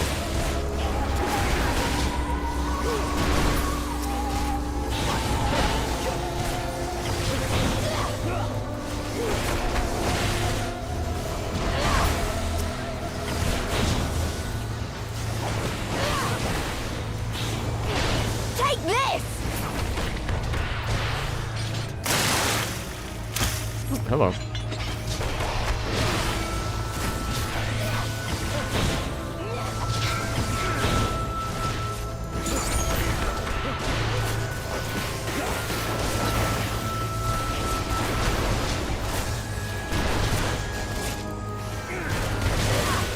Alright, well, anyway, welcome to the AoE spam.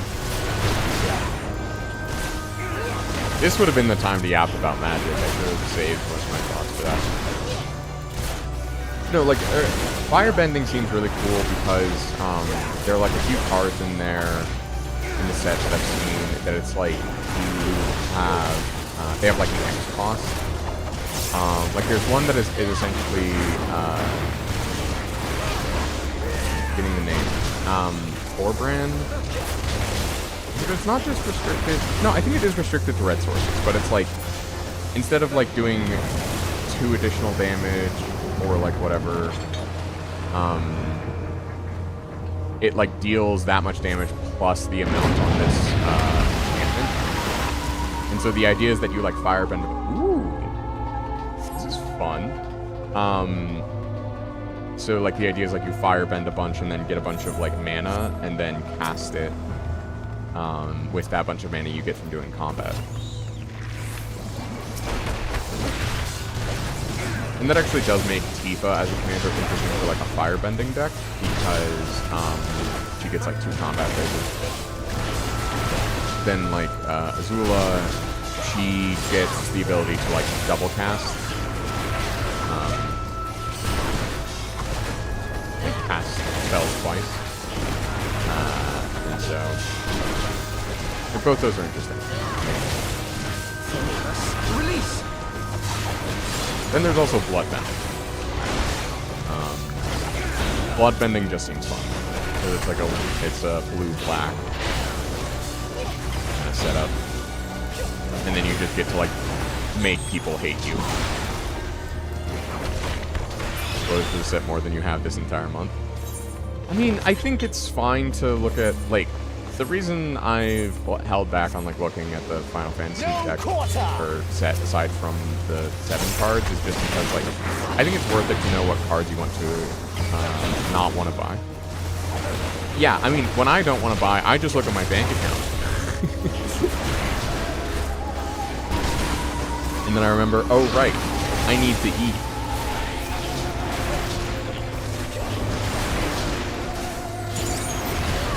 I feel like I've gotten pretty good at like fostering self-control over the years, mostly because Legos. I think Legos prepared me very well to like exhibit a good amount of like financial discipline.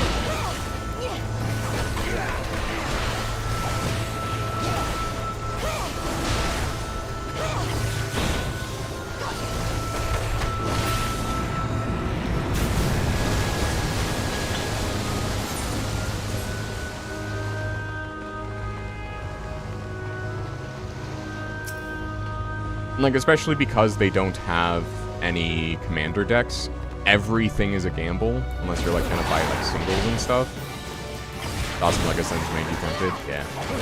I feel that.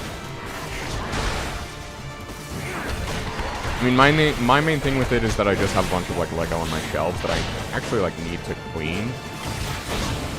Because they've just been out so long, and I had neglected to dust them for some manner of time. So they kind of, like, accumulated, like, sticky dust. Gross.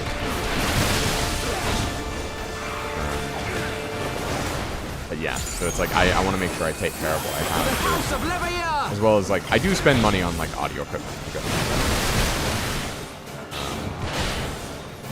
Yeah. That's my kryptonite.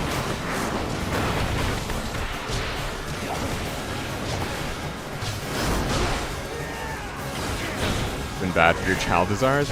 I think it's fine. Like, the main thing is just to, like, have stories, I guess. This is gonna sound dumb and patronizing, so I apologize in advance. But I can't think of a way to avoid it. That it's just like the way I was taught financial planning is that, like, literally the first thing you do every month is you set aside money and like 20 to 40%. 20% is like regular, and then 40% is like aggressive. But 40% of your take home goes immediately into your bank account, and you do not touch it. Like, not for food, not food. And that is hard to do if you don't have even like a well-paying job. Like, if you're making minimum wage, that is hard to do. If you're like paying rent, paying for food and stuff. The other thing that actually has genuinely really helped, C-Swall as well, said the thing. The other thing that has genuinely helped is actually this trick from when YNAB, which is like this software called You Need a Budget, they actually gave some, like, they have like a little booklet, I guess, on like financial planning. And the big takeaway from that for me was that your current month's budget is last month's income. So, like, for me right now, my budget is based on how much money I made in October. Taught me this too. Have a hobby budget set aside each month. Save that for big purchase. I think, but that's fine, right? Like, that's actually just still good financial planning, that as long as that's coming out of your hobby budget. Unless I'm, like, misinterpreting your message. But, like, if the hobby budget can also go towards savings. Like, you don't have to spend something within the budget each month, right? Or, like, whatever your period of financial planning is. You can save it for, like, a big purchase and still... Oh, I see. Okay. Doing stuff now makes you want to buy instead of saving. Yeah, that is just a discount thing. Like, at that point, like, I think you've done kind of all the financial planning you reasonably can. And then it's just, like... It's just the marshmallow test. Marshmallow test all the way down.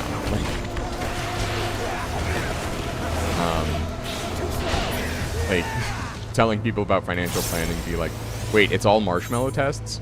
And it's like, always has been.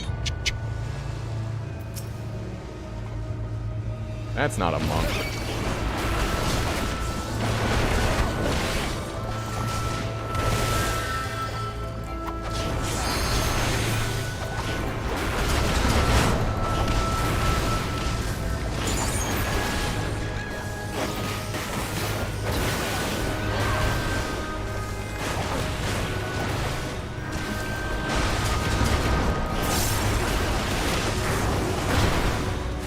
Yeah, I mean, the thing with the Final Fantasy stuff that I think kept me from spending a lot of money, and what maybe will keep me from, or like if it's the same case rather for the Avatar set, is that I was talking with someone at like the local card shop. And they're like, yeah, no, Wizards spent a lot of money on the Final Fantasy IP. They are going to print this set to hell and back. So, like, it's not going to be rare at all. At least, like, access to, like, boosters and stuff. And I'm hoping that's the same with Avatar, as well as, like, having the commander deck be, like, and that's, sort of my deal with the, Avatar set, is that because there's not a commander set, nothing is guaranteed, and therefore, I'm, like, less tempted, right? Because everything is effectively less value. Because, like, there's value in knowing exactly what you're getting in a card set, or, like, when you buy trading cards, rather. Here it comes! So that's why the commander decks are really nice, and honestly, probably why I stopped doing them. As well as just kind of a hassle. I was hoping that, you know, they had stopped doing them because they didn't want to make so many commanders, but based on, like, what I've seen of the cards, that's not the case, because they have, like, 12 different cards that can be commanders, and, like, 5 versions of each of those cards, like, you know, full arts and stuff. So they're probably just, like, trying to get people to spend more. But that's the same thing. Like, she just used Elixir Field. They're just trying to get people to spend more, generally, is the vibe.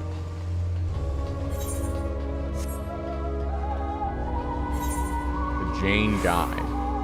Okay. Good luck on the dungeon. Yeah. No, lock in. Get your FanFest tickets. Hello, Governor. That was a bad joke. I apologize. I realize I've not been paying attention to my position.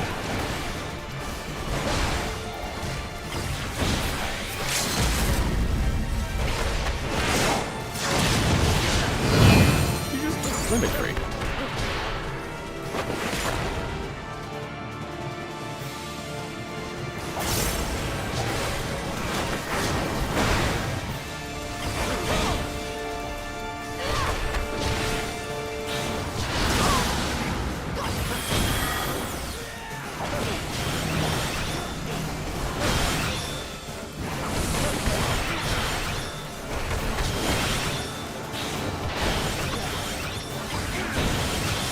Yeah, but the fact that, like, nothing is really guaranteed in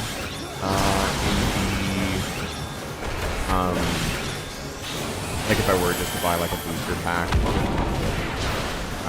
makes me want to be like, I'm not, like, super inclined to go in on this.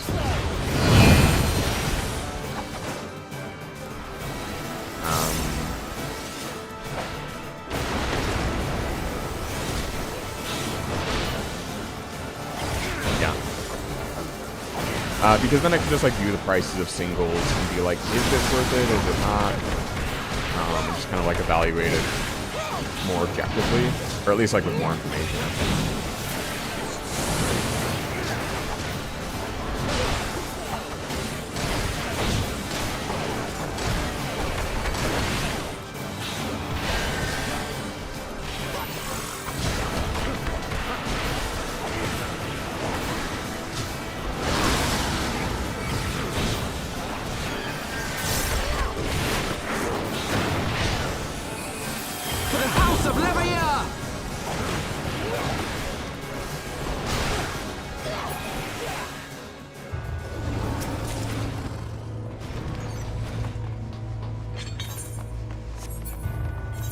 And so, like, as much as I might want to make, like, certain decks and stuff, it's just, like, honestly, I'd rather just buy, like, the 2 or 3 singles that I think would make something fun.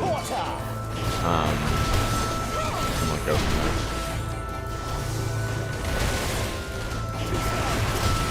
Like, I think I've done enough gacha and honestly played enough, like, Yu-Gi-Oh!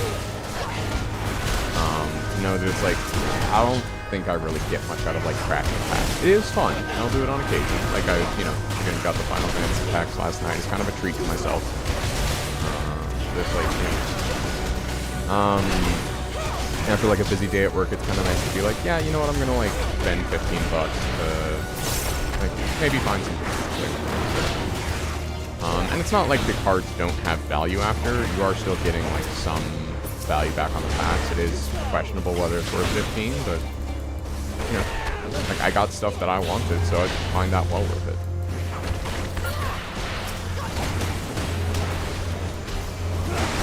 Like, I got Gilgamesh and Suplex out of those packs. Plus, I got some other interesting cards, actually.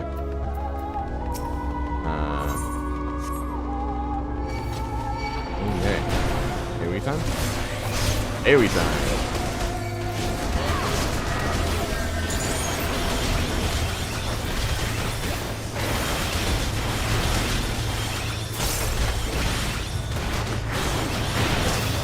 Away with you!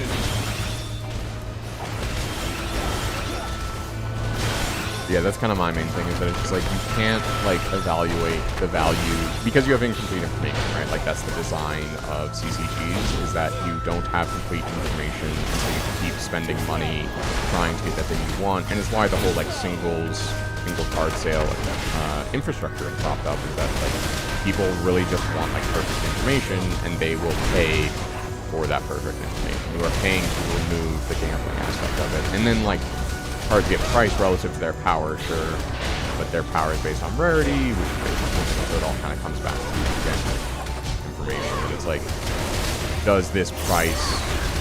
The price is effectively kind of would, or at least should, I don't know if it actually does, this would be interesting to figure out, stabilize around where people are willing to crack that number of packs, like the equivalent number of packs in order to get it. Probably a bit less.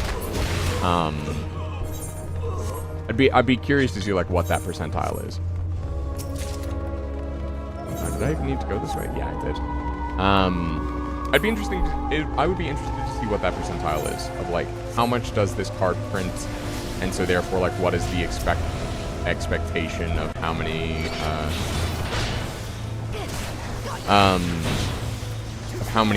packs you would need to open in order to get this card.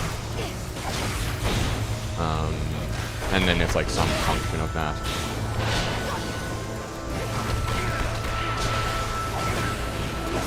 Also, I totally messed up. I was like, yeah, I want to make a bloodbending, Smothering Tide deck. And it's like, that wasn't the card I was thinking of at all. I somehow confused Smothering Tide with, I think it was Court of Ambition?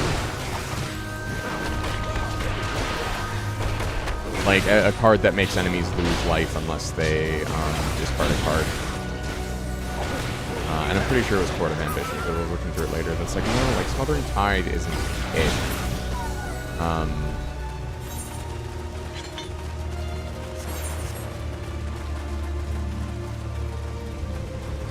I can't remember. We used it in, or I used it in a draft, or I didn't use it.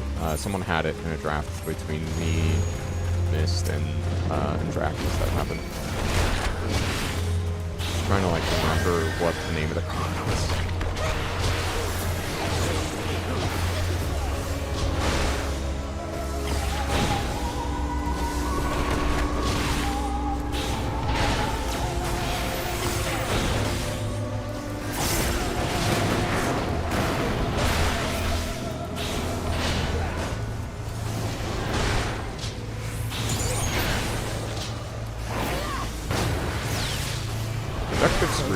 Release! Okay, that got interrupted. Away with you!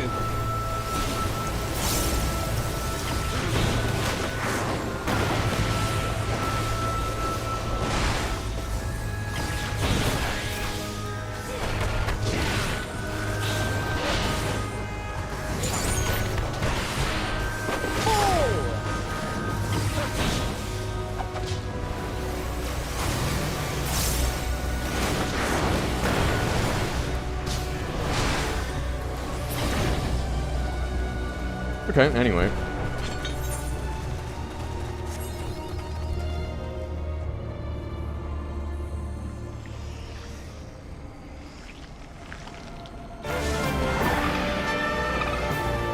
Wait, that's actually a really cool design. Expecting something different.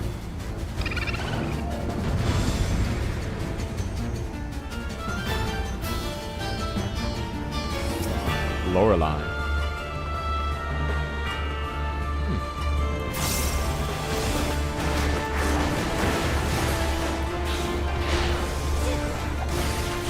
Didn't hit form shift.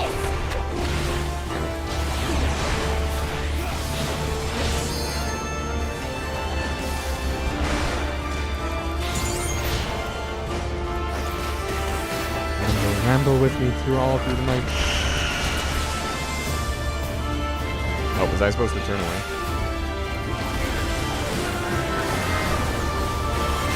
Am I having a looking at only at my hotbars moment? Oh, I got virgin tears. Oh dear.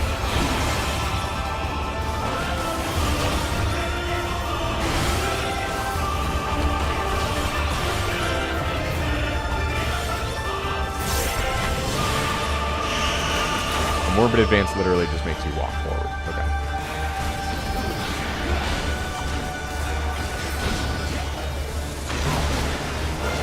Feel the might of the Kraken!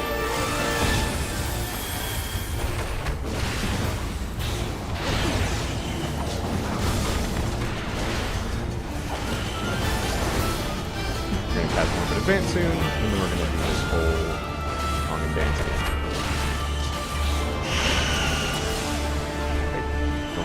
What? Oh. Well, whoops.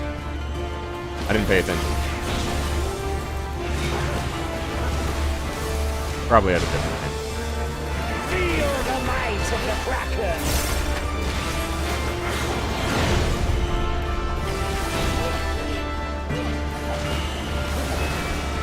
Away with you! Orbit through the street.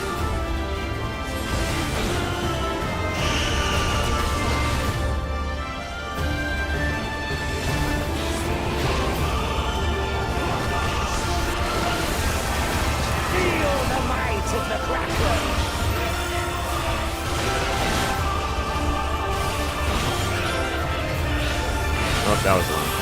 I've never used this ability before. It's okay.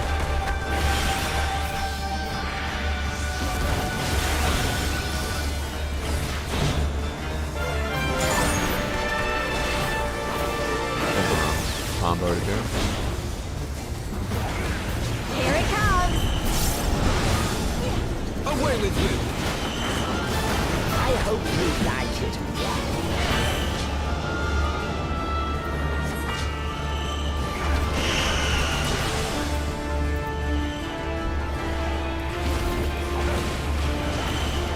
That's a cool mechanic, though.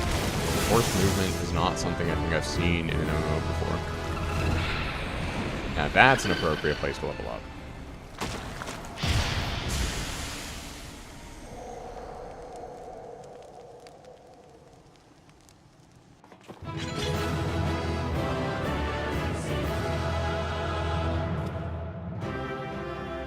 Also a neat thing for a dungeon. It's not like it's a place that you kind of like wander into and the ship is an active part of it. I haven't seen something like that since like the Esselis in SWTOR, which I think... Hold on, when did Stormblood... I think this came out after SWTOR came out, actually. 2017, yeah, no, way after.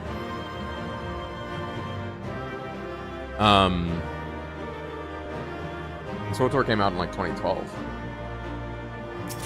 That's interesting.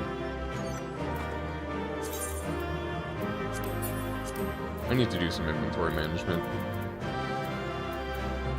Ash lumber, maple lumber, elm log, walnut lumber. I had to lower the quality of a bunch of stuff to like combine backs as I was leveling crafters. Excuse me.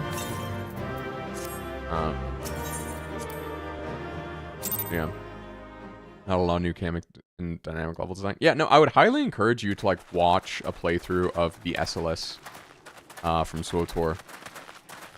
Because this reminded me a bit of that story-wise is too. It's sort of, it's a similar story beat, though different, I guess. To be the last of them. Voice cutscene. Great quality in the game mechanics, yeah. Word from the Misery. Repairs are complete, and we may resume our journey without further delay. I swear, if I never hear another ghost story, it will be too soon. I think with SWTOR, all you really need, honestly, is just play the operator story. like, I'm gonna be so real. The Trooper story is fun. It's what I first played. It's a very good, it's a good, fun, solid story.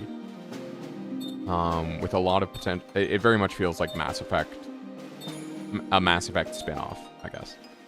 Or Mass Effect with like a Star Wars skin on it. But the Operator story actually felt like the most interesting and worthy of not just the hype, but its own, but its own game, frankly. And the crash of the waves. Or the Imperial Agent story, whatever.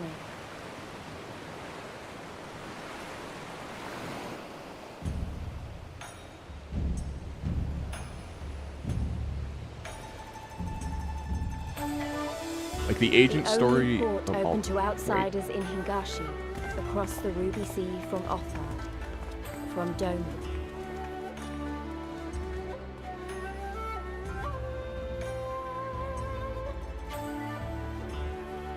All the colors of the rainbow. Oh, that's sweet. All the peoples of the world, all in one place. I wish you could have seen it.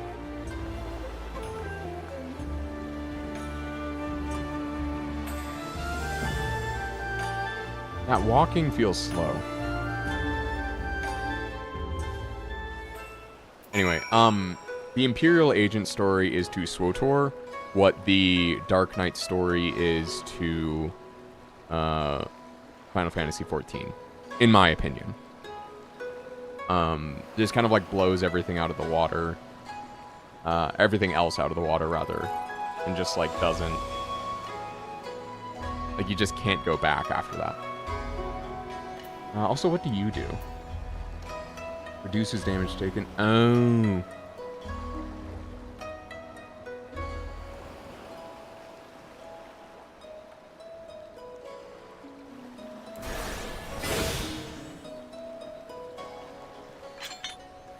Unplayed damage taken is reduced, able to execute Earth's reply. Oh, this is an ability. Okay.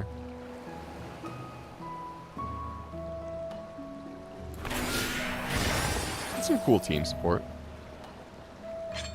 As a quest line is kind of insane conceptually too. What do you find particularly insane? Like, I'm not going to disagree. Get the support 6? What? Can you retype that, please?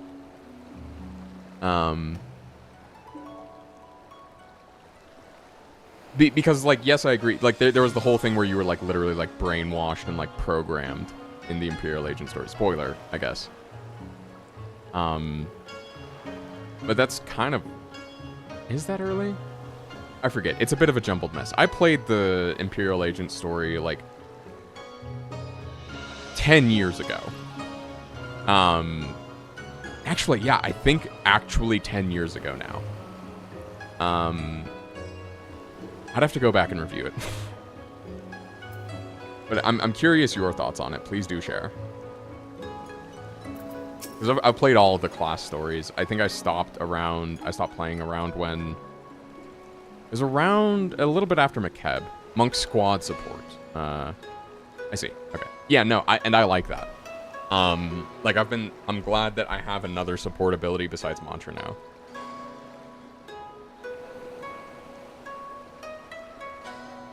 You stand in Kugane, the western port of Hingashi, rather. Incredibly, the only port this nation open to foreign trade. Oh, and I do apologize for the unforeseen difficulties which befell us during our journey. Needless to say, your assistance in overcoming them was much appreciated. What do I even get here? Let's look at the chaps.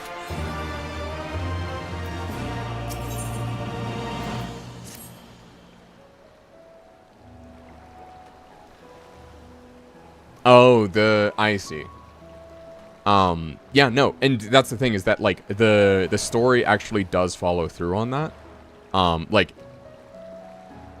it's like, hey, you're gonna see, like, the inner workings of the Empire.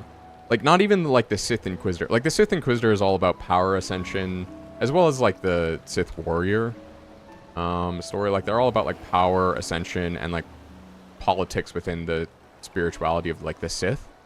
But the Imperial Agent is like actually like the war, is like the nitty gritty of the like war effort and stuff. The Bounty Hunter story is fun because it's just like you get to do Mandalorian stuff. But no, like, yes, like what you are saying with it's like, imagine the shit you get up to. That is the Imperial Agent story. I think it delivers. I think it absolutely delivers. And I'm pretty sure you can play the entire like original story of it, which is what I'm referring to really. Like they kind of like cut off the whole class story thing just because, I mean, same reason 14 did. It's hard to maintain. But the fact that it comes with like three separate chapters, each are like a good 20 hours of story and gameplay. It is like each class story, it can be like functionally its own game. But no, it like the Imperial Agent, what you're saying about like getting up to shit, you get up to that shit. Yeah, no, just like I think back on it and it's like it is up there with one of my best gaming experiences.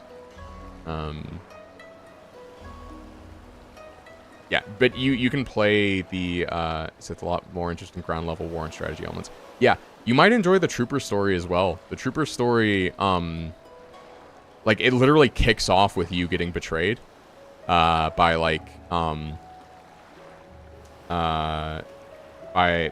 so like you get put in this elite squad and then like you get immediately betrayed. And that's why I say it's not a spoiler. It's literally within like the first hour of the story. And this is again for the Republic Trooper story. And then you spend like the entire rest of the story rebuilding your squad and going after the traitors.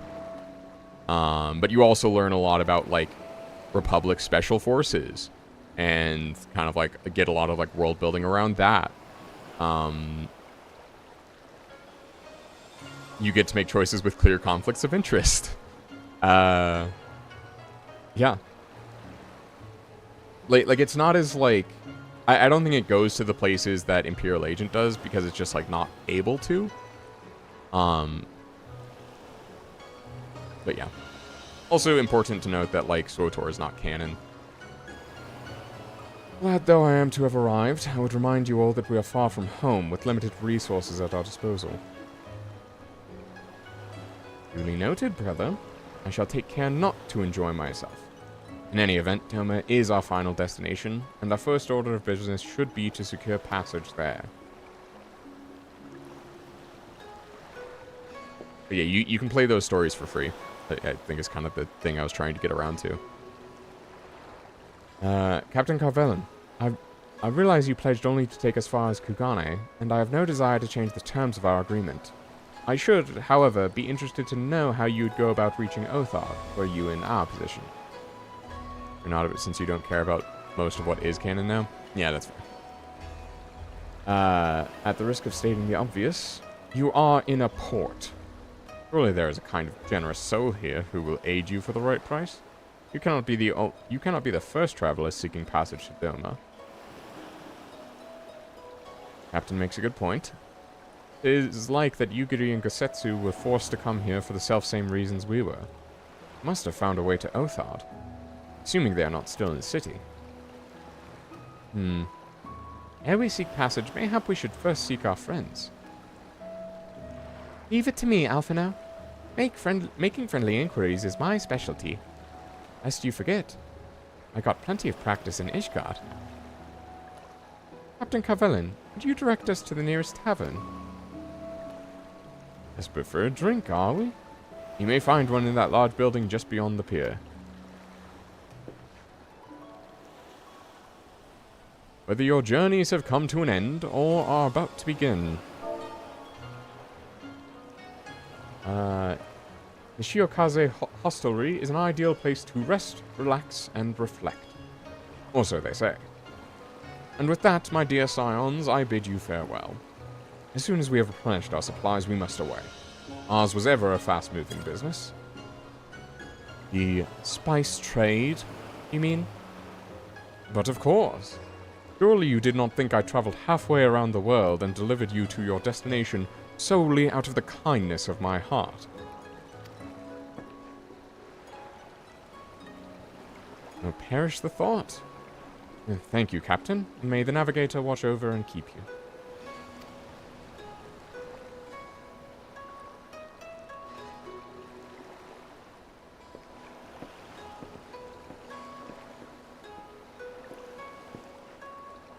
Right then, to the hostelry. After you.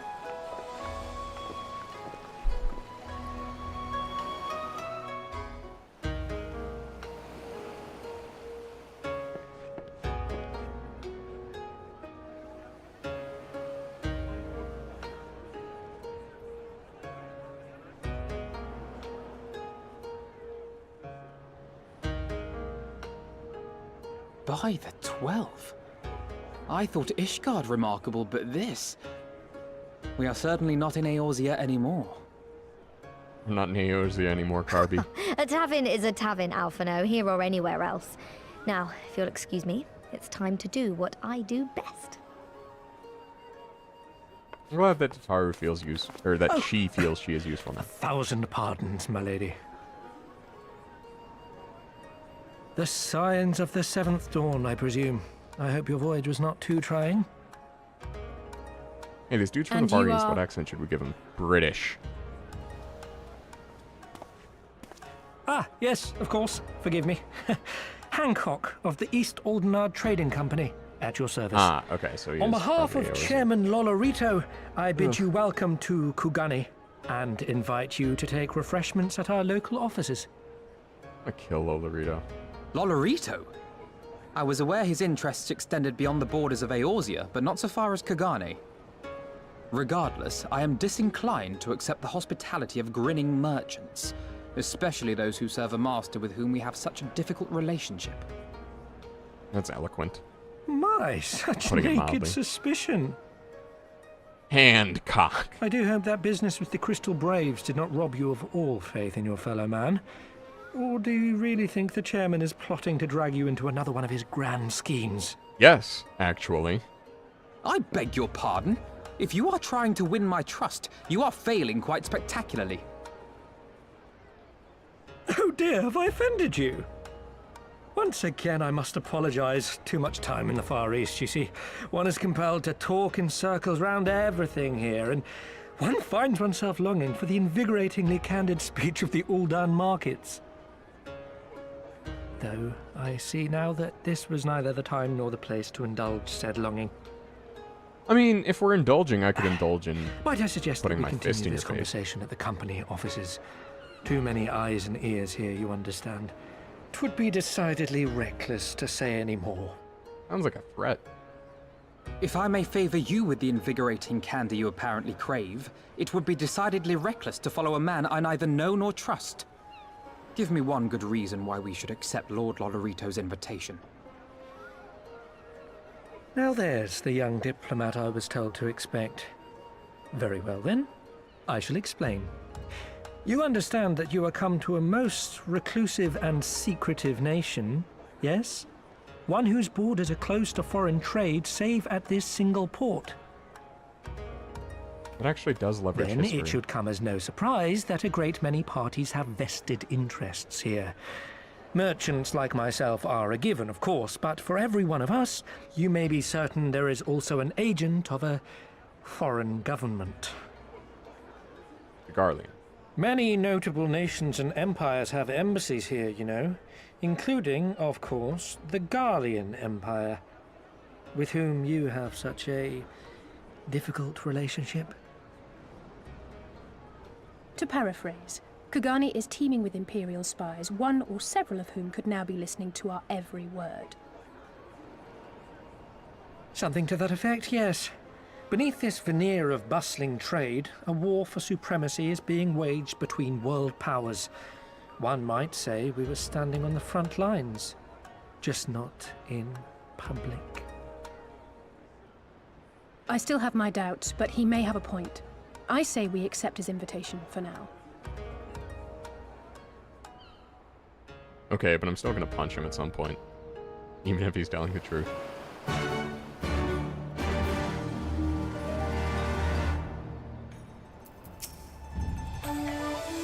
You must be Arden Vode, slayer of gods, rider of dragons, savior of Ishgard, stealer of ants, if some of the more puzzling rumors are to be believed. Knew it. I say what it is an honor and pleasure to make your acquaintance, good sir. Just know you and I are going to get along famously. Now then, without further ado, allow me to escort you to the company offices. Being your first visit to our fair city, I shall make an effort to point out various landmarks along the way. You be so good as to follow me.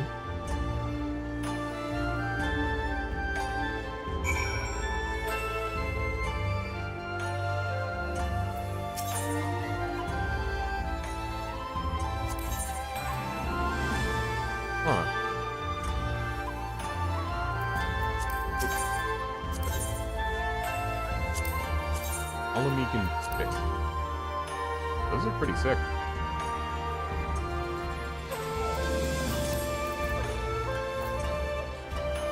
Omegan Musketeer. Okay, not bad.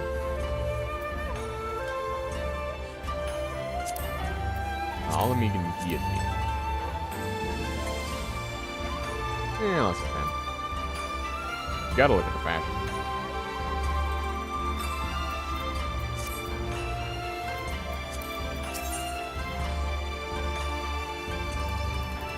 Paladin here. It's not terrible.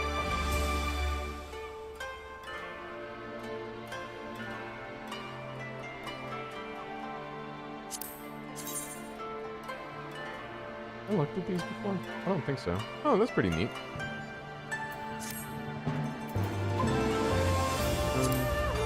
Here we go.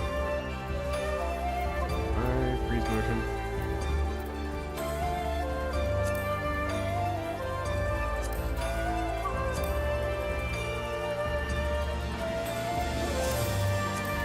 I feel like the literal flaming fist that I have.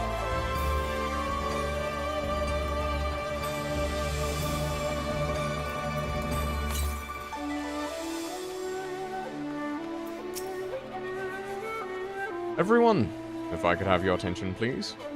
You are now standing in Tenconto. Loosely translated, the name means Spire of Drifting Souls.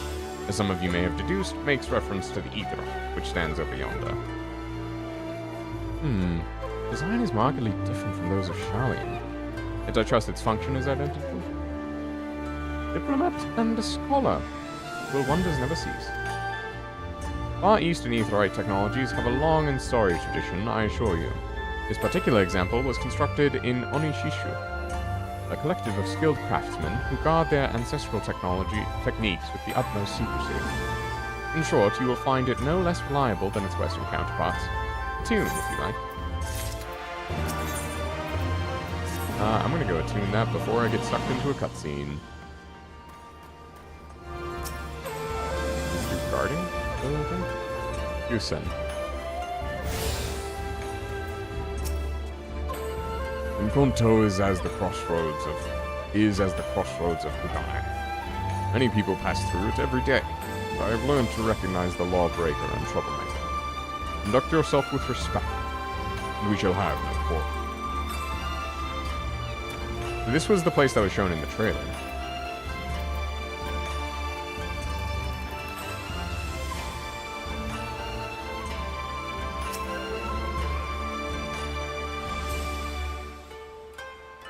Why am I not surprised?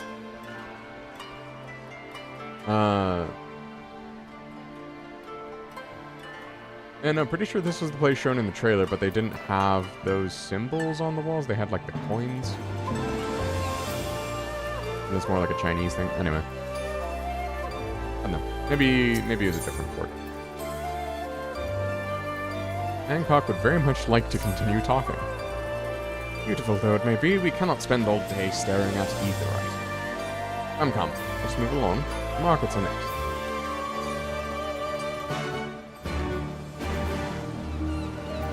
Yeah, Super Guy Jin showing us around. Kugane Dori.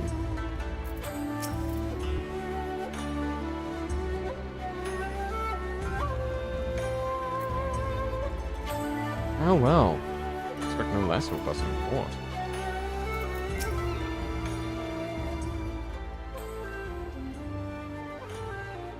We have arrived at the largest shipping district in Kugane. Kugane Dori.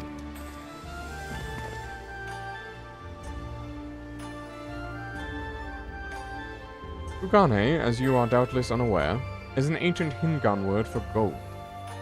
So, in this prosperous port, where golden fortunes are made, lesser fortunes, or kogane, are earned by the local merchant. Not quite logical once you learn the language.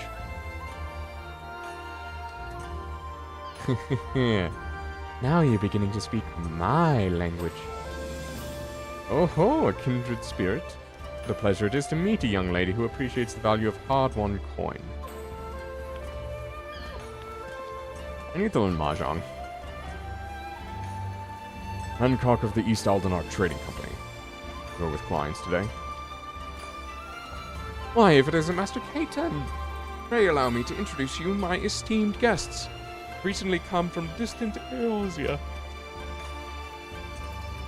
This kind and generous soul supervises all transactions here in Kogane Dori.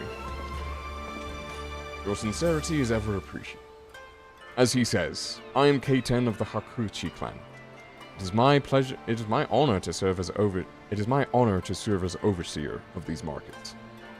As we receive many foreign visitors in Kugane, we accept all manner of currencies. Rest assured, your Eorzean Guild are welcome here. I invite you to peruse our wares at your leisure.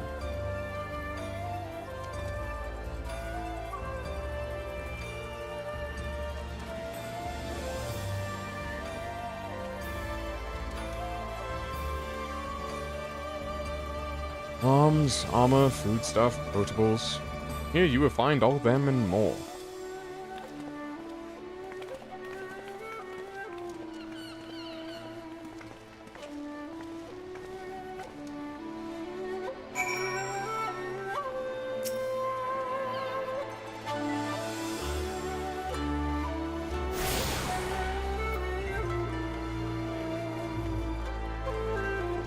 Rogues have different skin tones in the Far East? Yeah. I mean, there's a name for it, right? Like, rogues have two, like, subspecies.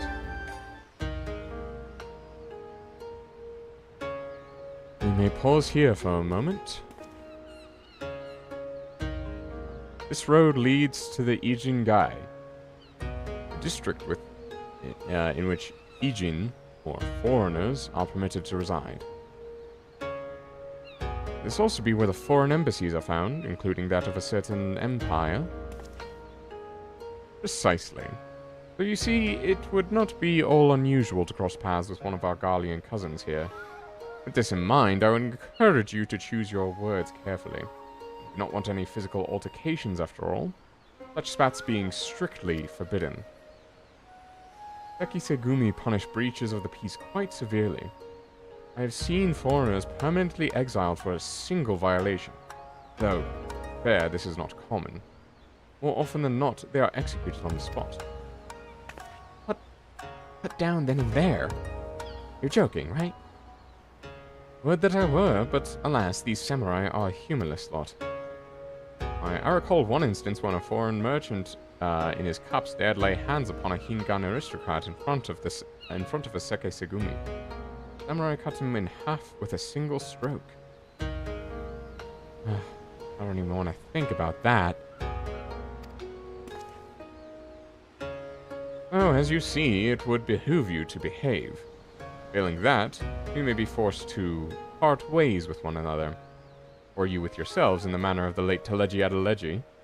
Okay, yeah, that was a... Oh, that was funny.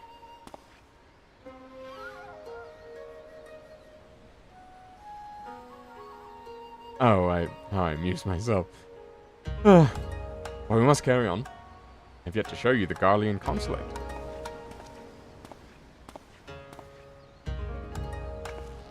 Alize is just like nonplussed. No, I would not be shocked at that. Fuck that guy. I gotta chuckle out of it. But not Mikote doing the little cat paws when shocked.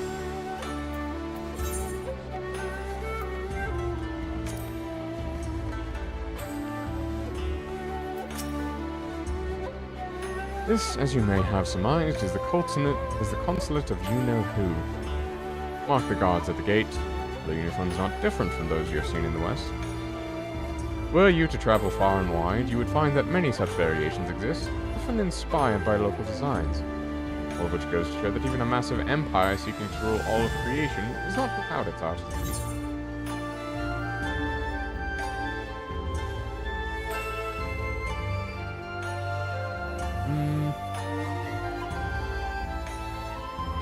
What was the fending accessory?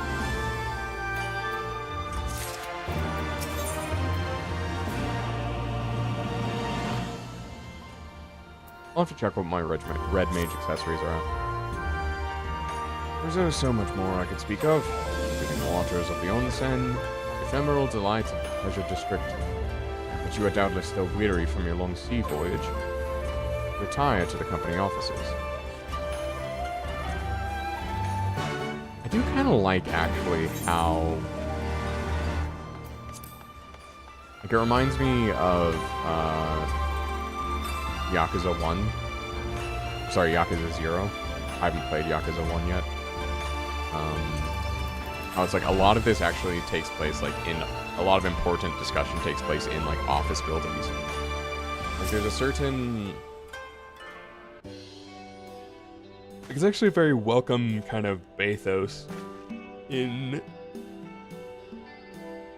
Like, you have the backdrop of, like, this massive fantasy setting, but it's like, no, like, we're gonna, you know, talk business in an office. It's, like, just really, like, kind of grounds the whole thing in a very refreshing way. At long last, we arrive at our destination. May I present to you our humble offices. We have much to discuss, so I will refrain from further prattle. Come, right this way. You don't deserve that crest of Thanalan here, man.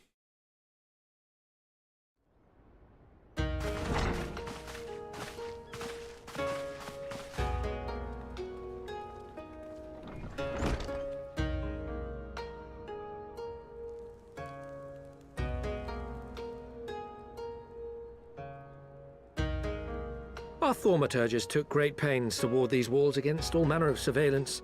Where business dealings are concerned, we do not compromise on confidentiality. Cannot escape the profit motive, You may but avail sometimes yourselves you of can make these it work for you. offices for the duration of your visit. Come and go as you like, and know that you may speak freely here. Don't doubt that you're recording. Your offer is most generous, but I will not enter into any agreement which would leave us beholden to you or your master. A legitimate concern. Allow me to clarify, then. The chairman bids you consider this as an expression of his heartfelt contrition for the bloody banquet and the unpleasantness which followed. Oh, that's what you want to call it. Never having been one to put stock in words alone, the chairman deems the provision of material aid to be a more appropriate demonstration of his sincerity. He's not wrong. By sheer coincidence, your purpose here also happens to coincide with our own interests. That is, assuming you are come to aid the Doman Liberation Front. How could... I will not bother to offer a denial. You have the right of it. To be specific, we are come in search of our Far Eastern allies, Yugiri and Gosetsu, whom we hope to assist in their fight. The fact that we were allied with them and that they had inside The people Auri in Shinobi and the silence, Rugadin that's how to find Samurai? out. Then you will be pleased to know that they have both come to Kugani. Oh, Are you sure? not an Othard. Quite. They came here aboard a company vessel, you see. However, they encountered difficulties securing passage across the Ruby Sea. The Ruby Sea? Sorry, I've never been any good at geography. I've been good at a lot of things, Lise. Forgive me. This calls for a map.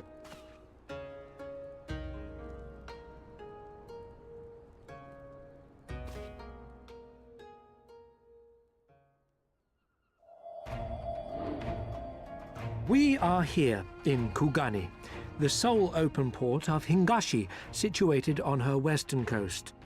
Sure. Oh, hey, it's Mount Fuji.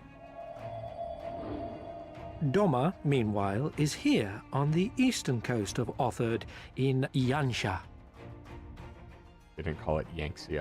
Therefore, if your friends are to reach Doma, they must first cross the Ruby Sea.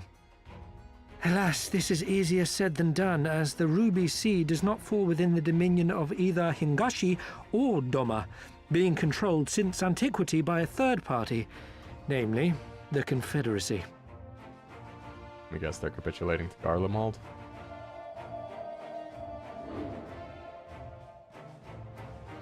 Said maritime collective is known for the consummate skill of its sailors, and for demanding that any vessel entering its waters pay a toll referred to as the Ruby Tithe. In exchange, the Confederacy's vast fleet guarantees the safety of those who travel within its territory.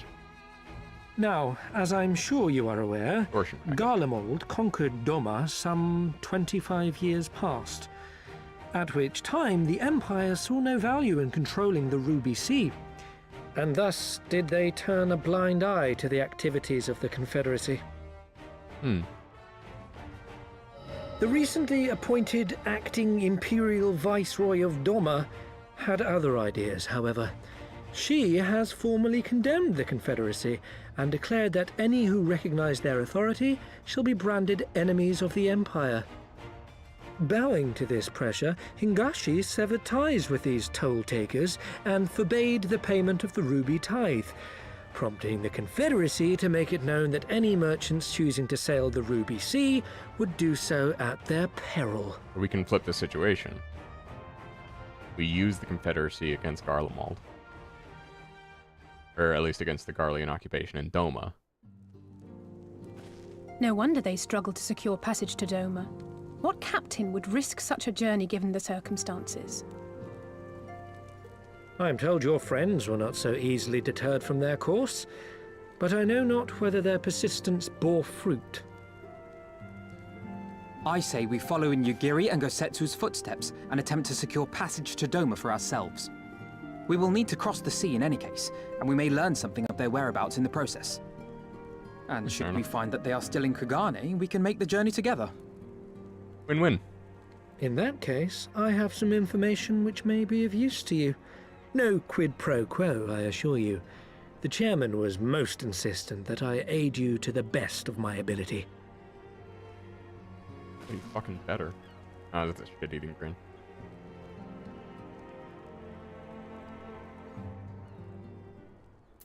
Alright.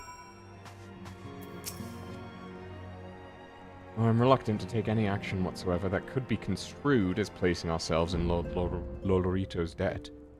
Must avail ourselves of what means are available. Our Alamegan allies place their faith in us, and I do not intend to disappoint them.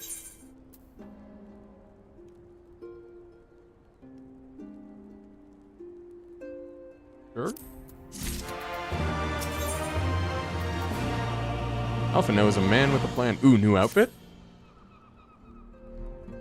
Yeah, I want to complete this to see what the mystery box is. It would seem inefficient for us all to venture out together in search of information on Yugiri and Gosetsu's whereabouts. Agreed? Agreed. We need to cast our net wider, split up and pursue all available avenues of inquiry. Someone say, inquiry? Hildebrand Manderville. But if we're to coordinate our efforts effectively, we'll need to establish a working base of operations here. Indeed. Haru would seem best suited to the task of organizing our supplies and procuring new ones.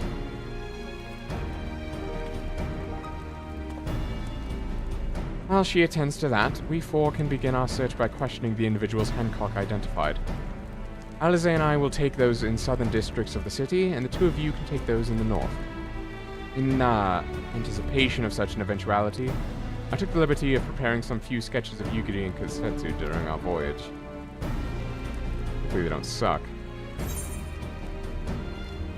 Oh, damn.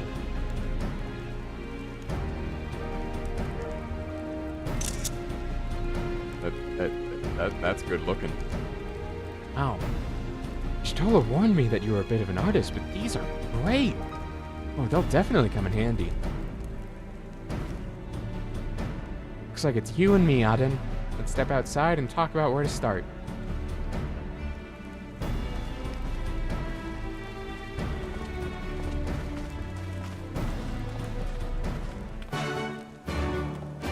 I don't know what they were cooking with Lise.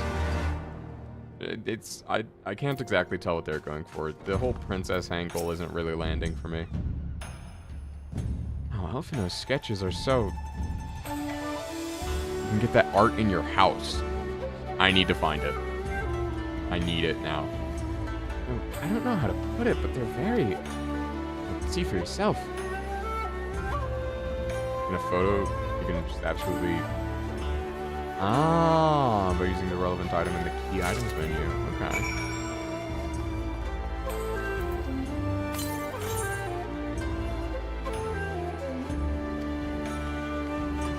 Yep.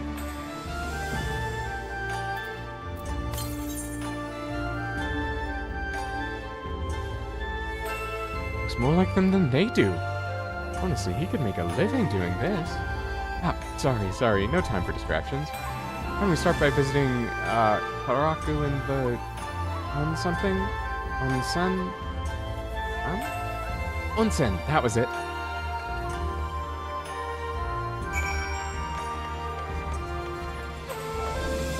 I see Aetheryte, I click Aetheryte. Did you get your FanFest tickets, by the way?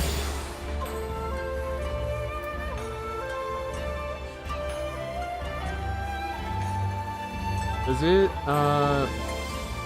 this only reduce damage from me?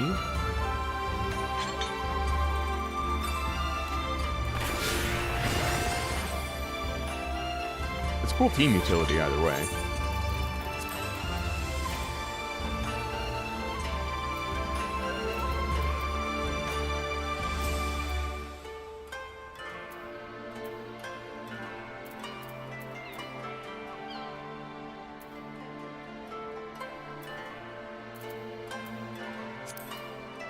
Middle of wind.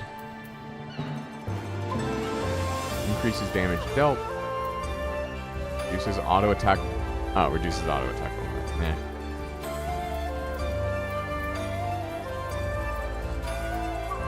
And those are really like the last things I get as a monk, huh? And then I get Excited Star, but that won't be until like I eventually get around to Shadowbringer, so nah. Okay, where am I even going? Up.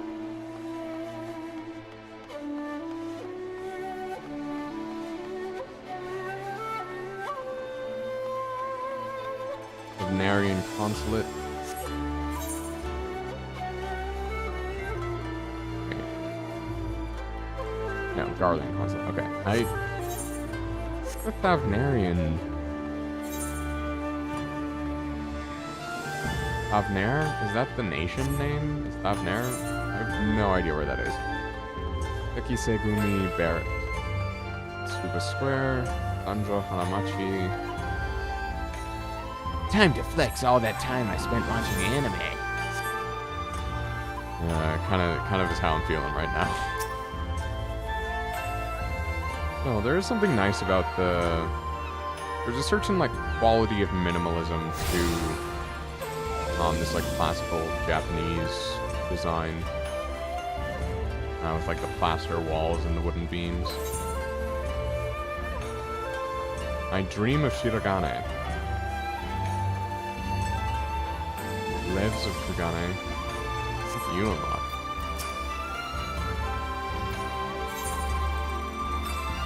No idea. Oh, is that going to be a dungeon? Might be a dungeon. Yeah, we'll check it out. Ah, Mr. Ijin. Rude.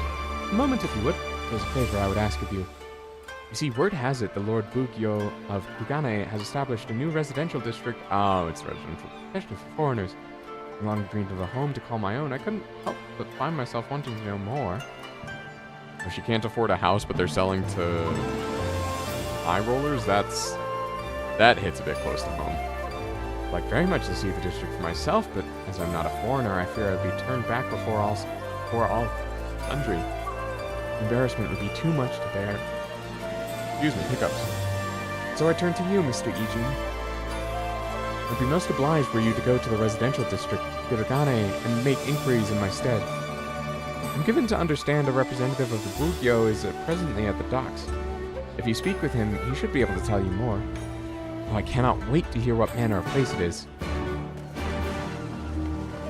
We're gonna get back to that. Ah, I didn't intend to get right there.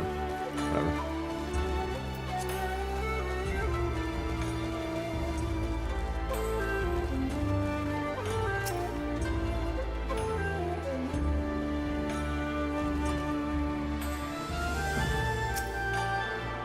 Weird name. Not gonna think about it much more. The Rakuza district.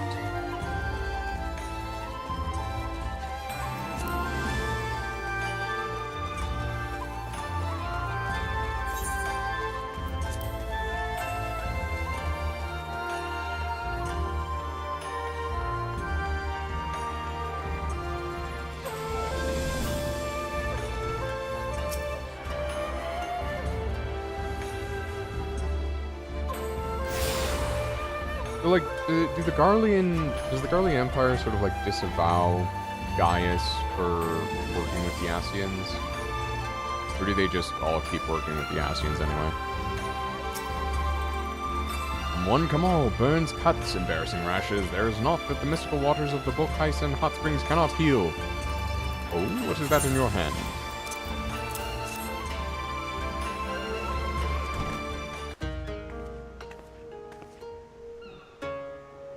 They even have the shoe cubbies. You seek this Aura and this Roganin, do you not? 1,000 apologies, but I cannot help you. It's against our policy to divulge information regarding patrons, past or present. Please, we came all the way from Eorzea to find our friends. We have our reputation to consider, miss. Men and women from all walks of life come here in search of rejuvenation, body and soul. They seek privacy and discretion, and we have ever honored their wishes. The Seke Segumi may demand otherwise. I'm sorry, there is naught I can do. But if we were to bring a cop here, I suppose we'll just have to ask someone else then. What about that woman who runs the hostelry? Otokaze, was it?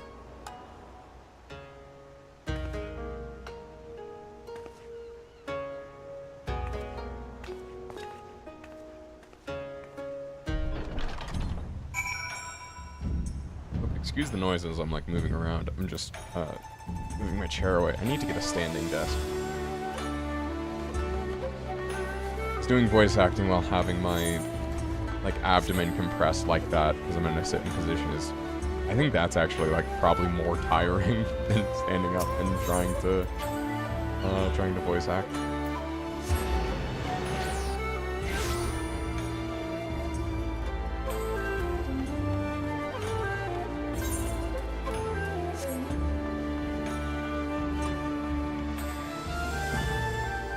Fabulously foxed fellow. This here's the best part of all. There were... Oh, damn it all. Oh, were I just about to say?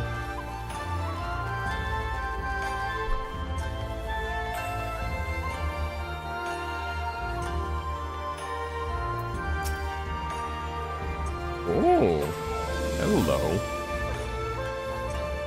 Welcome, traveler. Can I interest you in some rice wine? Exceptional quality, delivered but the other day. Have you seen this man?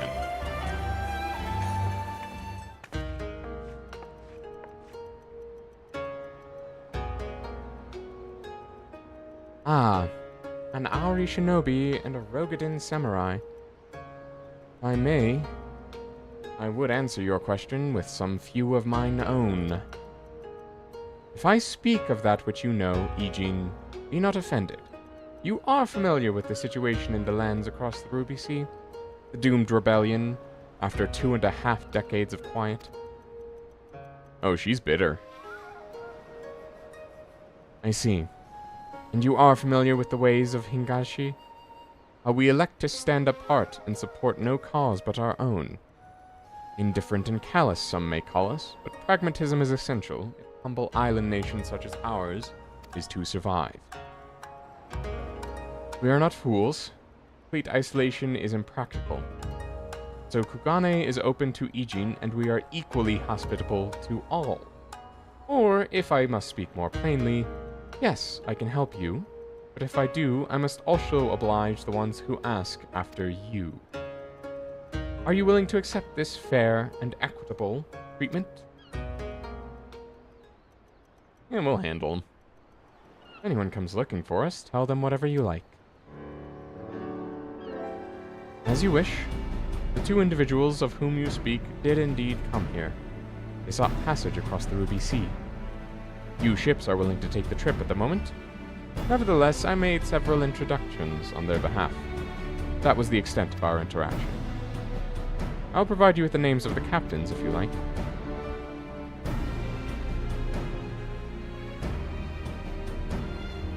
You've been a great help, Mistress Kotokaze. I'll be sure to come back for that wine sometime. We would welcome your custom, miss. We should question these captains as soon as we can. You take the first 3, I'll take the rest, and we'll meet here when we've finished. Alright? Good luck!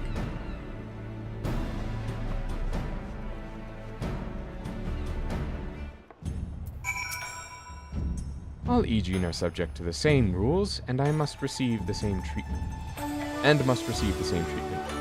Be equal is to be fair, and to be fair is to be free. Libertarian bullshit.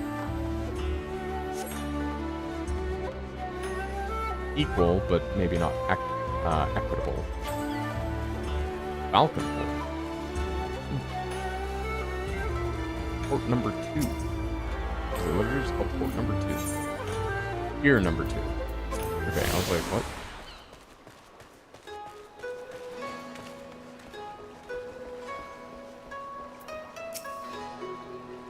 Do you wish to hire a Falcon Porter? I say, is this not your first visit to the stop? In that case,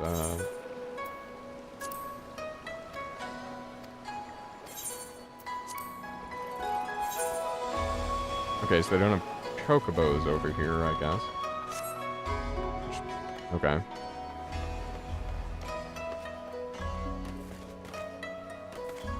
Also, Warriors of Light have a really, or the Warrior of Light has a really high jump.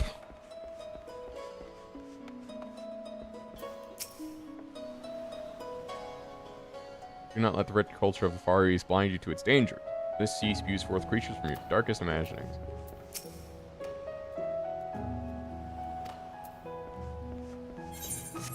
Okay, nothing to view on the hunt board. I don't even know that I've done hunts before.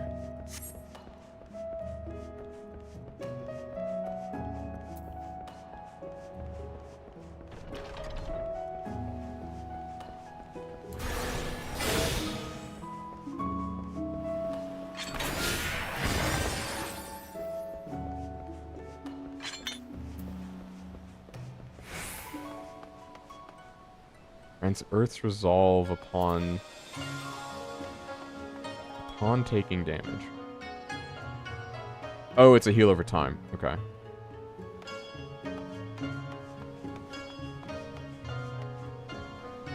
Arakane.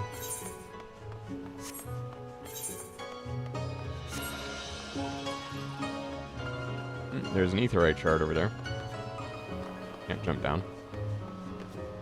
Okay, I can jump down here. And jump off the top there for whatever reason. I can't. Why can I not jump there? Come on now.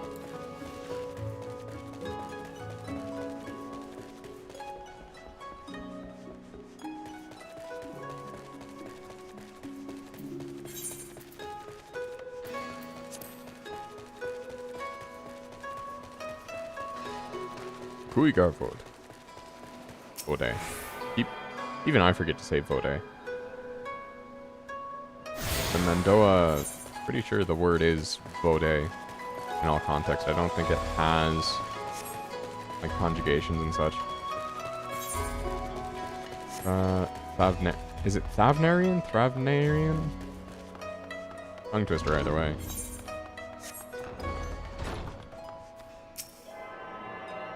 Mjolnir.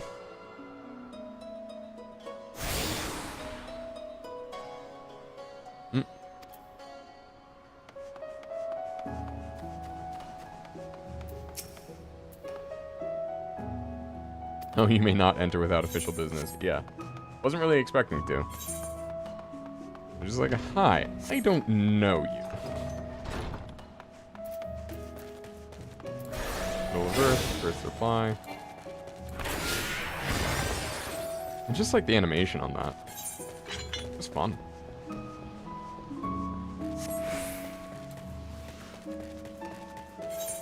A short here.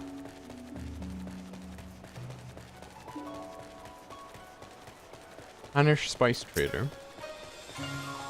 The spice trader or a spice trader? Ask me if I've seen this Auri woman and this Rogadin samurai. The woman is unknown to me. The man is not. He was for Doma. I could not help him. He travels solely between here and Radzatan. It would be an unreasonable detour.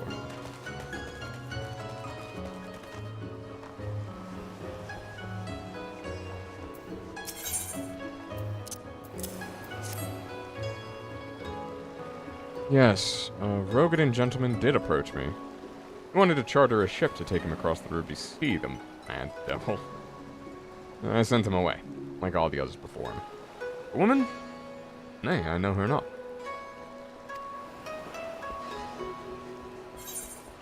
Really good at following the rule of threes in the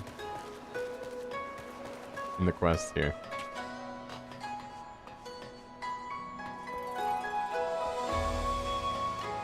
Nakura? I guess you're gonna be like down at the end of the pier or something. My render distance is just bad. No. Okay, never mind. How do I get up? Go in, through, up and around. Guess you could be around the corner. Nope, you are not. Unfortunate. Oh, there's an airship landing. What? Okay, well, guess I won't question it too much.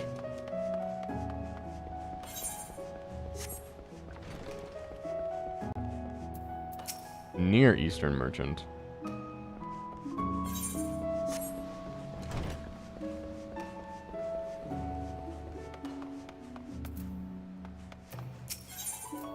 To the airship landing, sure. Where can I get a ticket to?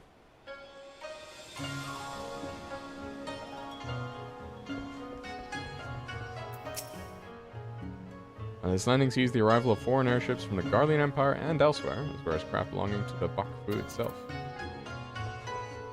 Okay, so I can't travel anywhere. Good to know, at least, that they're not traveling to Eorzea. And that whole ship trip was not a waste. Says it's down, but I don't believe it. Yeah, I'm betting this person's on the ship.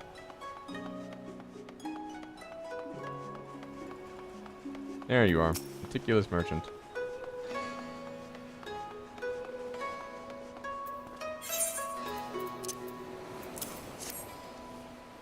Passengers? No. We no longer offer that service. Too much trouble. Now we only transport goods. I told this to the samurai and sent him on his way. Women? It is women you seek. The pleasure houses have plenty. That's misogynist as hell, dude. Fuck.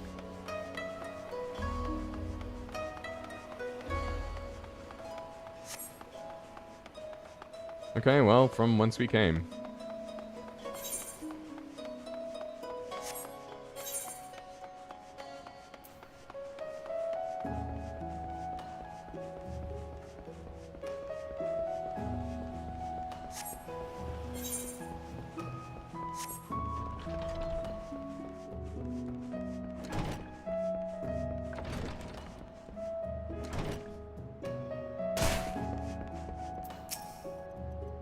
How did it... Oh, never mind. Judging from the look on your face, you didn't have much better luck than I did. Nice. Okay, I'm glad I at least got the sketch. It's probably a trap.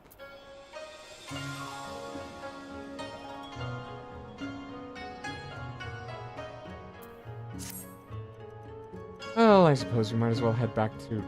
Oh, wait, I've just remembered. There's someone I forgot to visit on my visit. Yodo. He's a Namazu fisherman, whatever that means, and a regular here. Maybe we'll find him if we look around?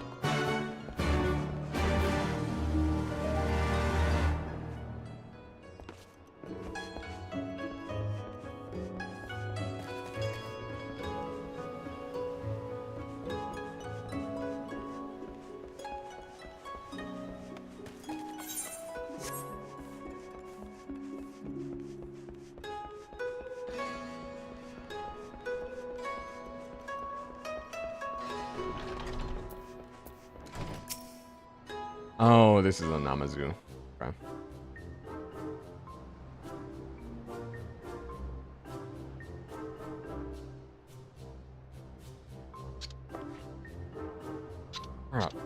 What?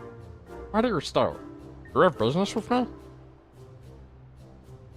By the 12, a talking fish. Yes, a talking fish. How very observant of you, Eugene. Oh. Find me in good spirits, so your rudeness I will ignore this once. But only if you address me again in the proper manner. Bro, you have a bell around your neck. Sorry, I've never met a... Let's start again. You're Gyodo, right? My name is Lise, and this is Aden. We're looking for some friends of ours.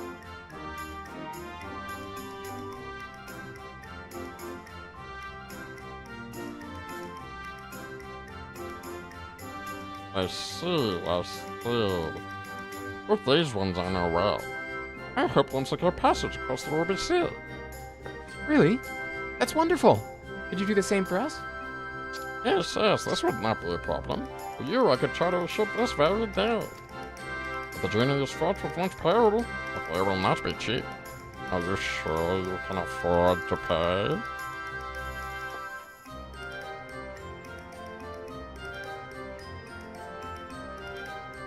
I didn't think to bring any money, but really Jataru will let us take whatever we need from the Scion's coffers, right? Think again. We wouldn't be the only passengers, though. Could we take a moment to talk it over with our friends? Yes, but hurry. Your ship must depart under cover of darkness. We shall meet again at sunset on the Tosagare Bridge. Do not forget your fare. Bring many gil, yes?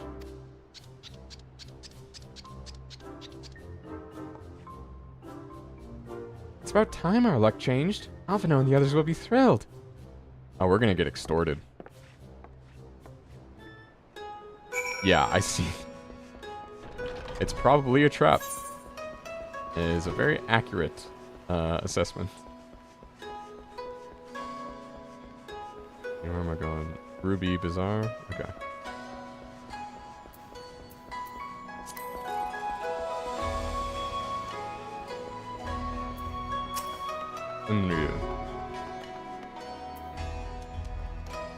We have some of our finest actors performing today. Why deprive yourself of this wondrous spectacle? Save yourself the stabbing pain of regret and come and see the show.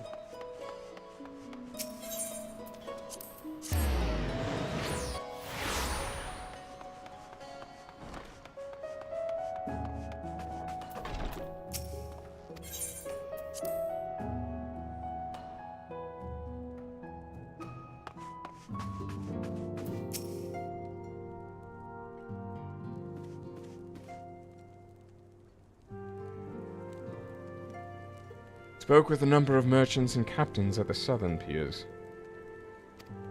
Several recognized Gosetsu and confirmed that he had been searching for a vessel to deliver him to Othard. None, however, made any mention of Lady Yugiri. Yes, it was the same story for us. And then you'll never believe what happened. You're getting fleeced is what happened.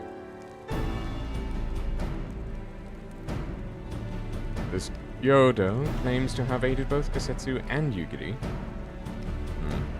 How fortuitous. Not the word I would have chosen, Master Alphino. Stupid's what I'd call it.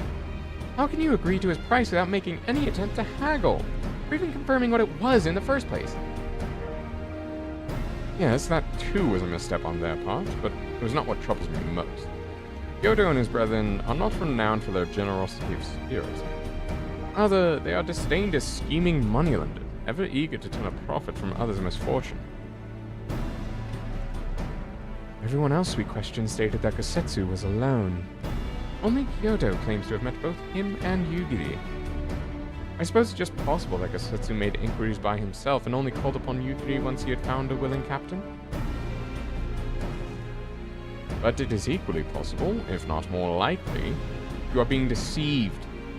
Do not forget there are parties present in Kugane with agendas which may run contrary to your own. Viceroy was once a spy herself, as I recall. I'd be surprised if she did not have countless agents here in her employ, all eager to prove themselves to their new master. What better way to do that than by delivering her the heads of foreign insurgents? Fine, you may be right about him. But if Kyoto's working for the Empire, who's to say he didn't try the same trick on Yugiri and Kasetsu? I mean, if he did, he might know where they are. And if he succeeded, they might be in trouble. Anyway, if he holds up his end of the bargain, we'll have nothing to worry about, will we? But if he tries to betray us, I vote we take him prisoner and punch him until he tells us the truth. Though if it's a trap, we'll spring it and deal with the consequences. I like the way you think.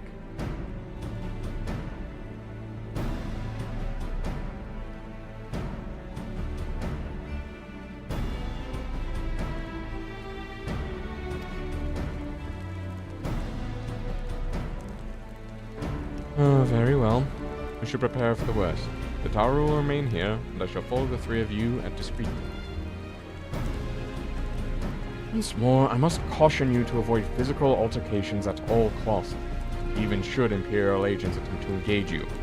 Sekisegumi will not hesitate to clap you in irons, or cut you down. If anything untoward should happen, you are to return here at once. Is that clear? Okay, what if you're involved in the trap, though? Still don't fully trust you. I trust that you, have this place insulated, because I trust Lolorito to look after his business interests, but...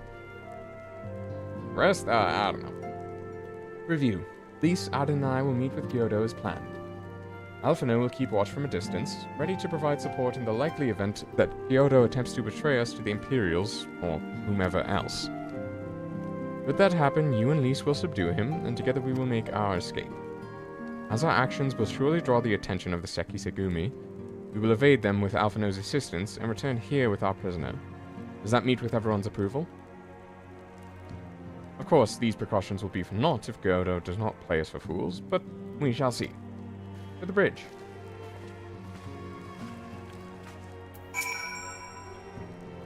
Feeling we might find ourselves in a situation like this, so I made sure to stock on some special supplies that I thought might prove useful. Alize has them, in case you're wondering. Bombs?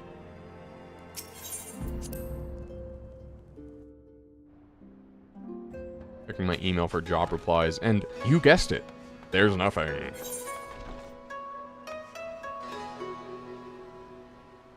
Hostelry.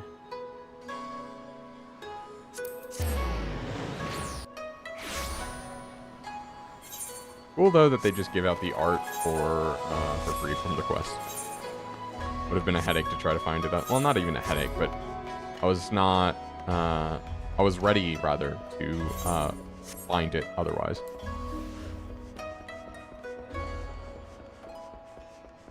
Bugyosho. Speak with the Bugyosho official. Oh, that's for the side quest. Our would-be allies nowhere to be seen. Make ready, Aden. Something smells fishy.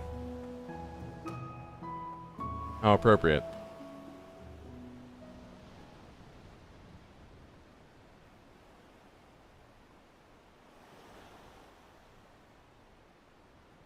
He's late. You don't say.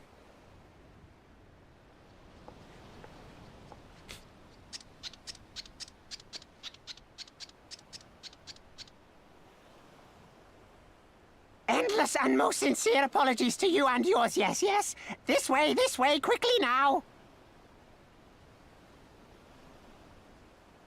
It has all the makings of a scam. He's using urgency to make you not think about what's going on.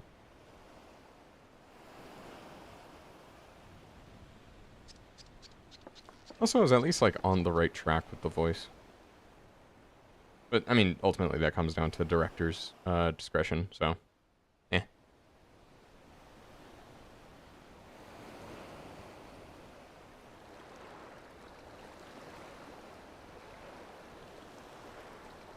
Enough! Where are you taking us? Where is the ship? It's a submersible. This ship. So very sorry to inform you, yes, yes. Long before was it pledged to another. Oh no! To Who me, could have seen this coming? These ones are for Doma.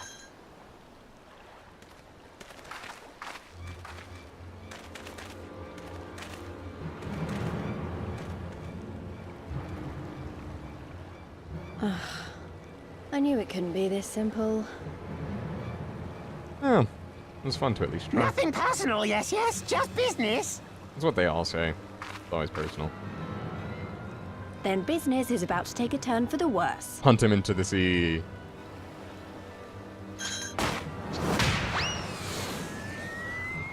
Ah!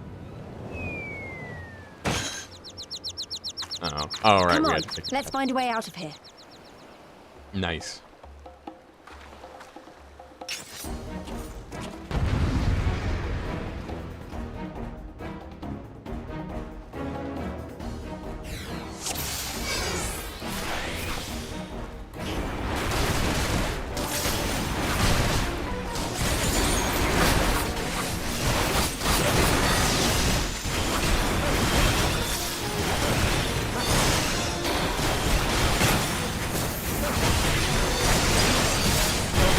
Bloody places. Of all the bloody places. Saying that.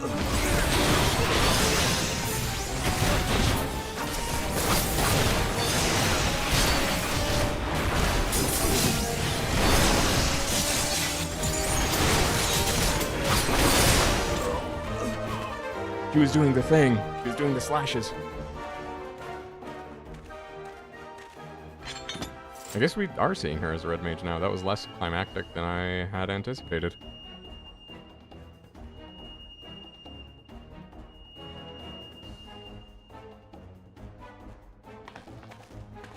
As expected, the Sekisegumi have caught our scent.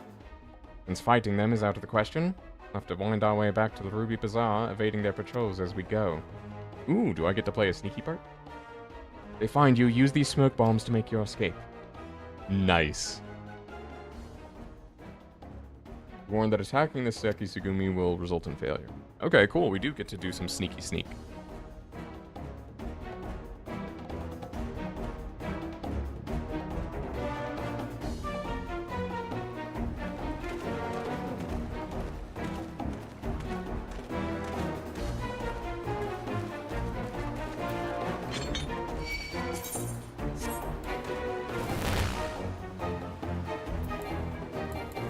Lay down your arms and surrender at once. You didn't even give me a chance. What?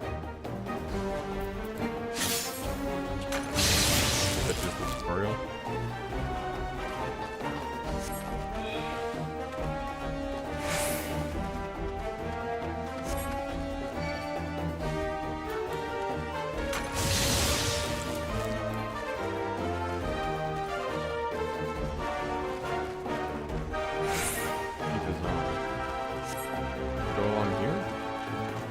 You just literally won't let me. Okay, well. Victory and a trip back to your home point.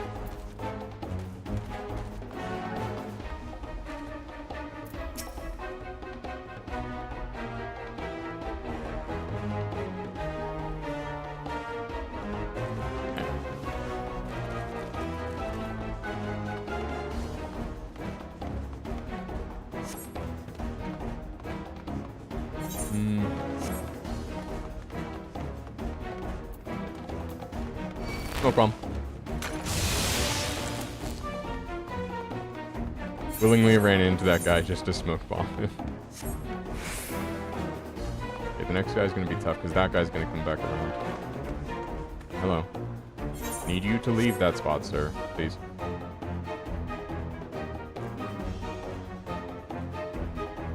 Lise, can you hide?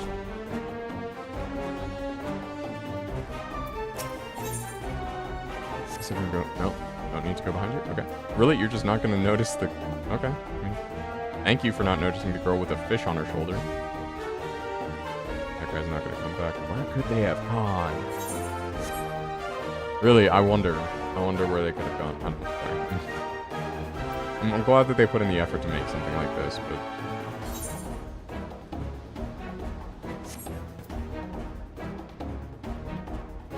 Really? Are you just gonna chill there? Hey, fine.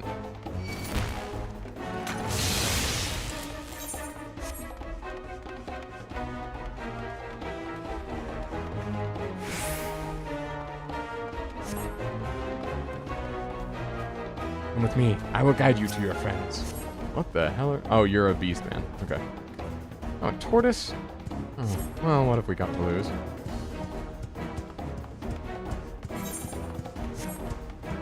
Better not be a trap. Again.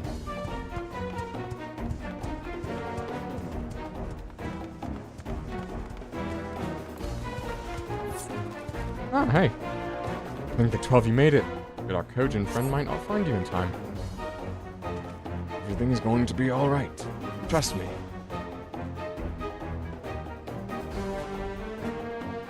We're gonna have to flee the city.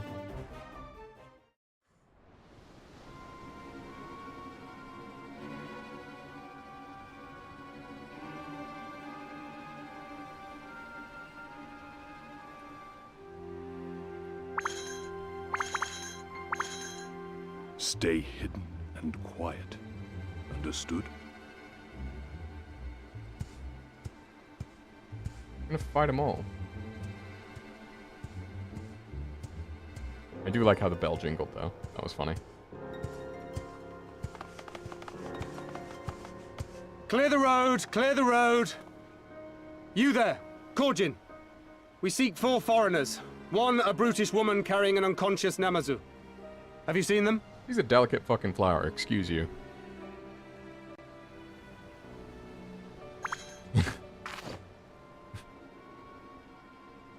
For foreigners, you say? Ah, yes! Very rude they were, making no apology as they barged past. They went that way, I think. Many thanks, good sir. With me, Classic. I cannot have gone far. Is it... I mean, that's the benefit of the doubt.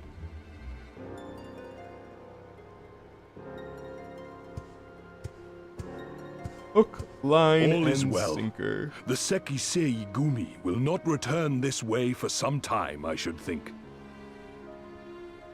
You are of the East Aldenard Trading Company, yes? Come with me. I know a safer way. I guess they have been here a while, and it makes sense. They have allies in the city.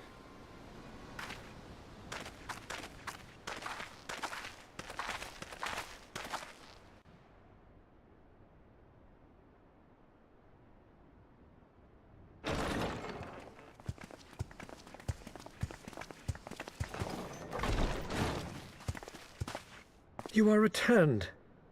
And with guests, I see.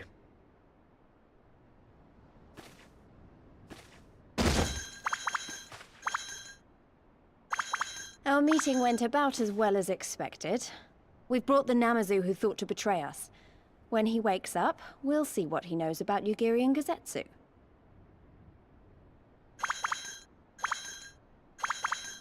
Well done, you.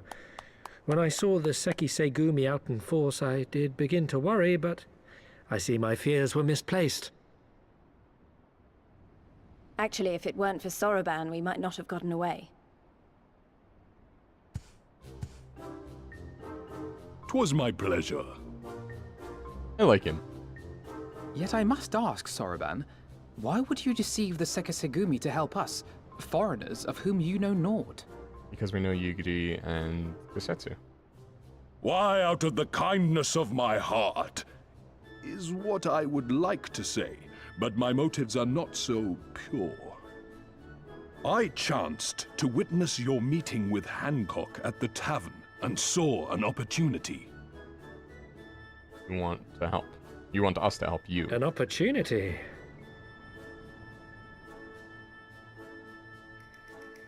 Like many, I came to Kugane as a trader to make my fortune.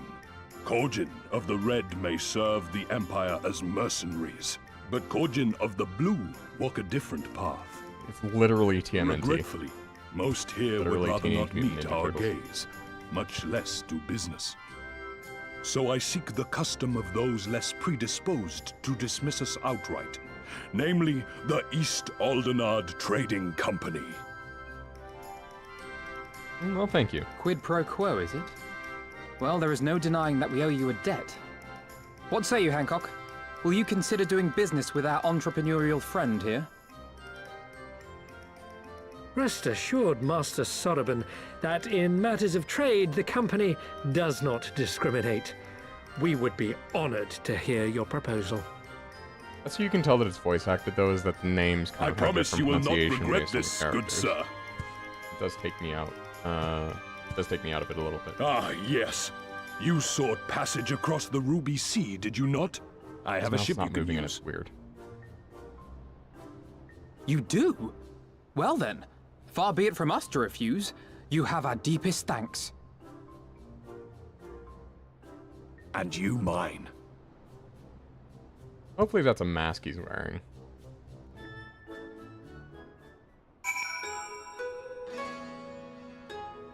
Okay, I'm gonna call it here. I'm still annoyed he tried to deceive us, but at least we were prepared for it. Even so, next time we should probably try to avoid running around Kugane in the middle of the night with the guards snapping at our heels. Okay, yeah, I'm gonna call it for stream here. I'm super hungry, and there's a I need to go shopping, and there's a market where I can get onigiri, like fresh onigiri, and I love it. Love it so much. You get fresh onigiri, you get it in like this paper that keeps the seaweed separate from the rice, but you can open it and just like be holding it. It's super neat. I love it. It's so good. I'm gonna go get some of that, have myself a time, go grocery shopping. Whatever you're doing, get up, stretch, hydrate, get food, treat yourself well. Treat yourself to like a nice little like $10 or something treat, you know, like don't overspend, but you know, if you've been thinking about getting, be like, you know what, maybe like a little like small little Lego minifigure set, or like get like a booster pack of some cards that you like. I mean, if you're playing, you know, Pokemon TCG Pocket, whatever, go do that. You know, enjoy a little serendipity of the day. Yeah, and I hope you have a good one. Hope you have a great weekend.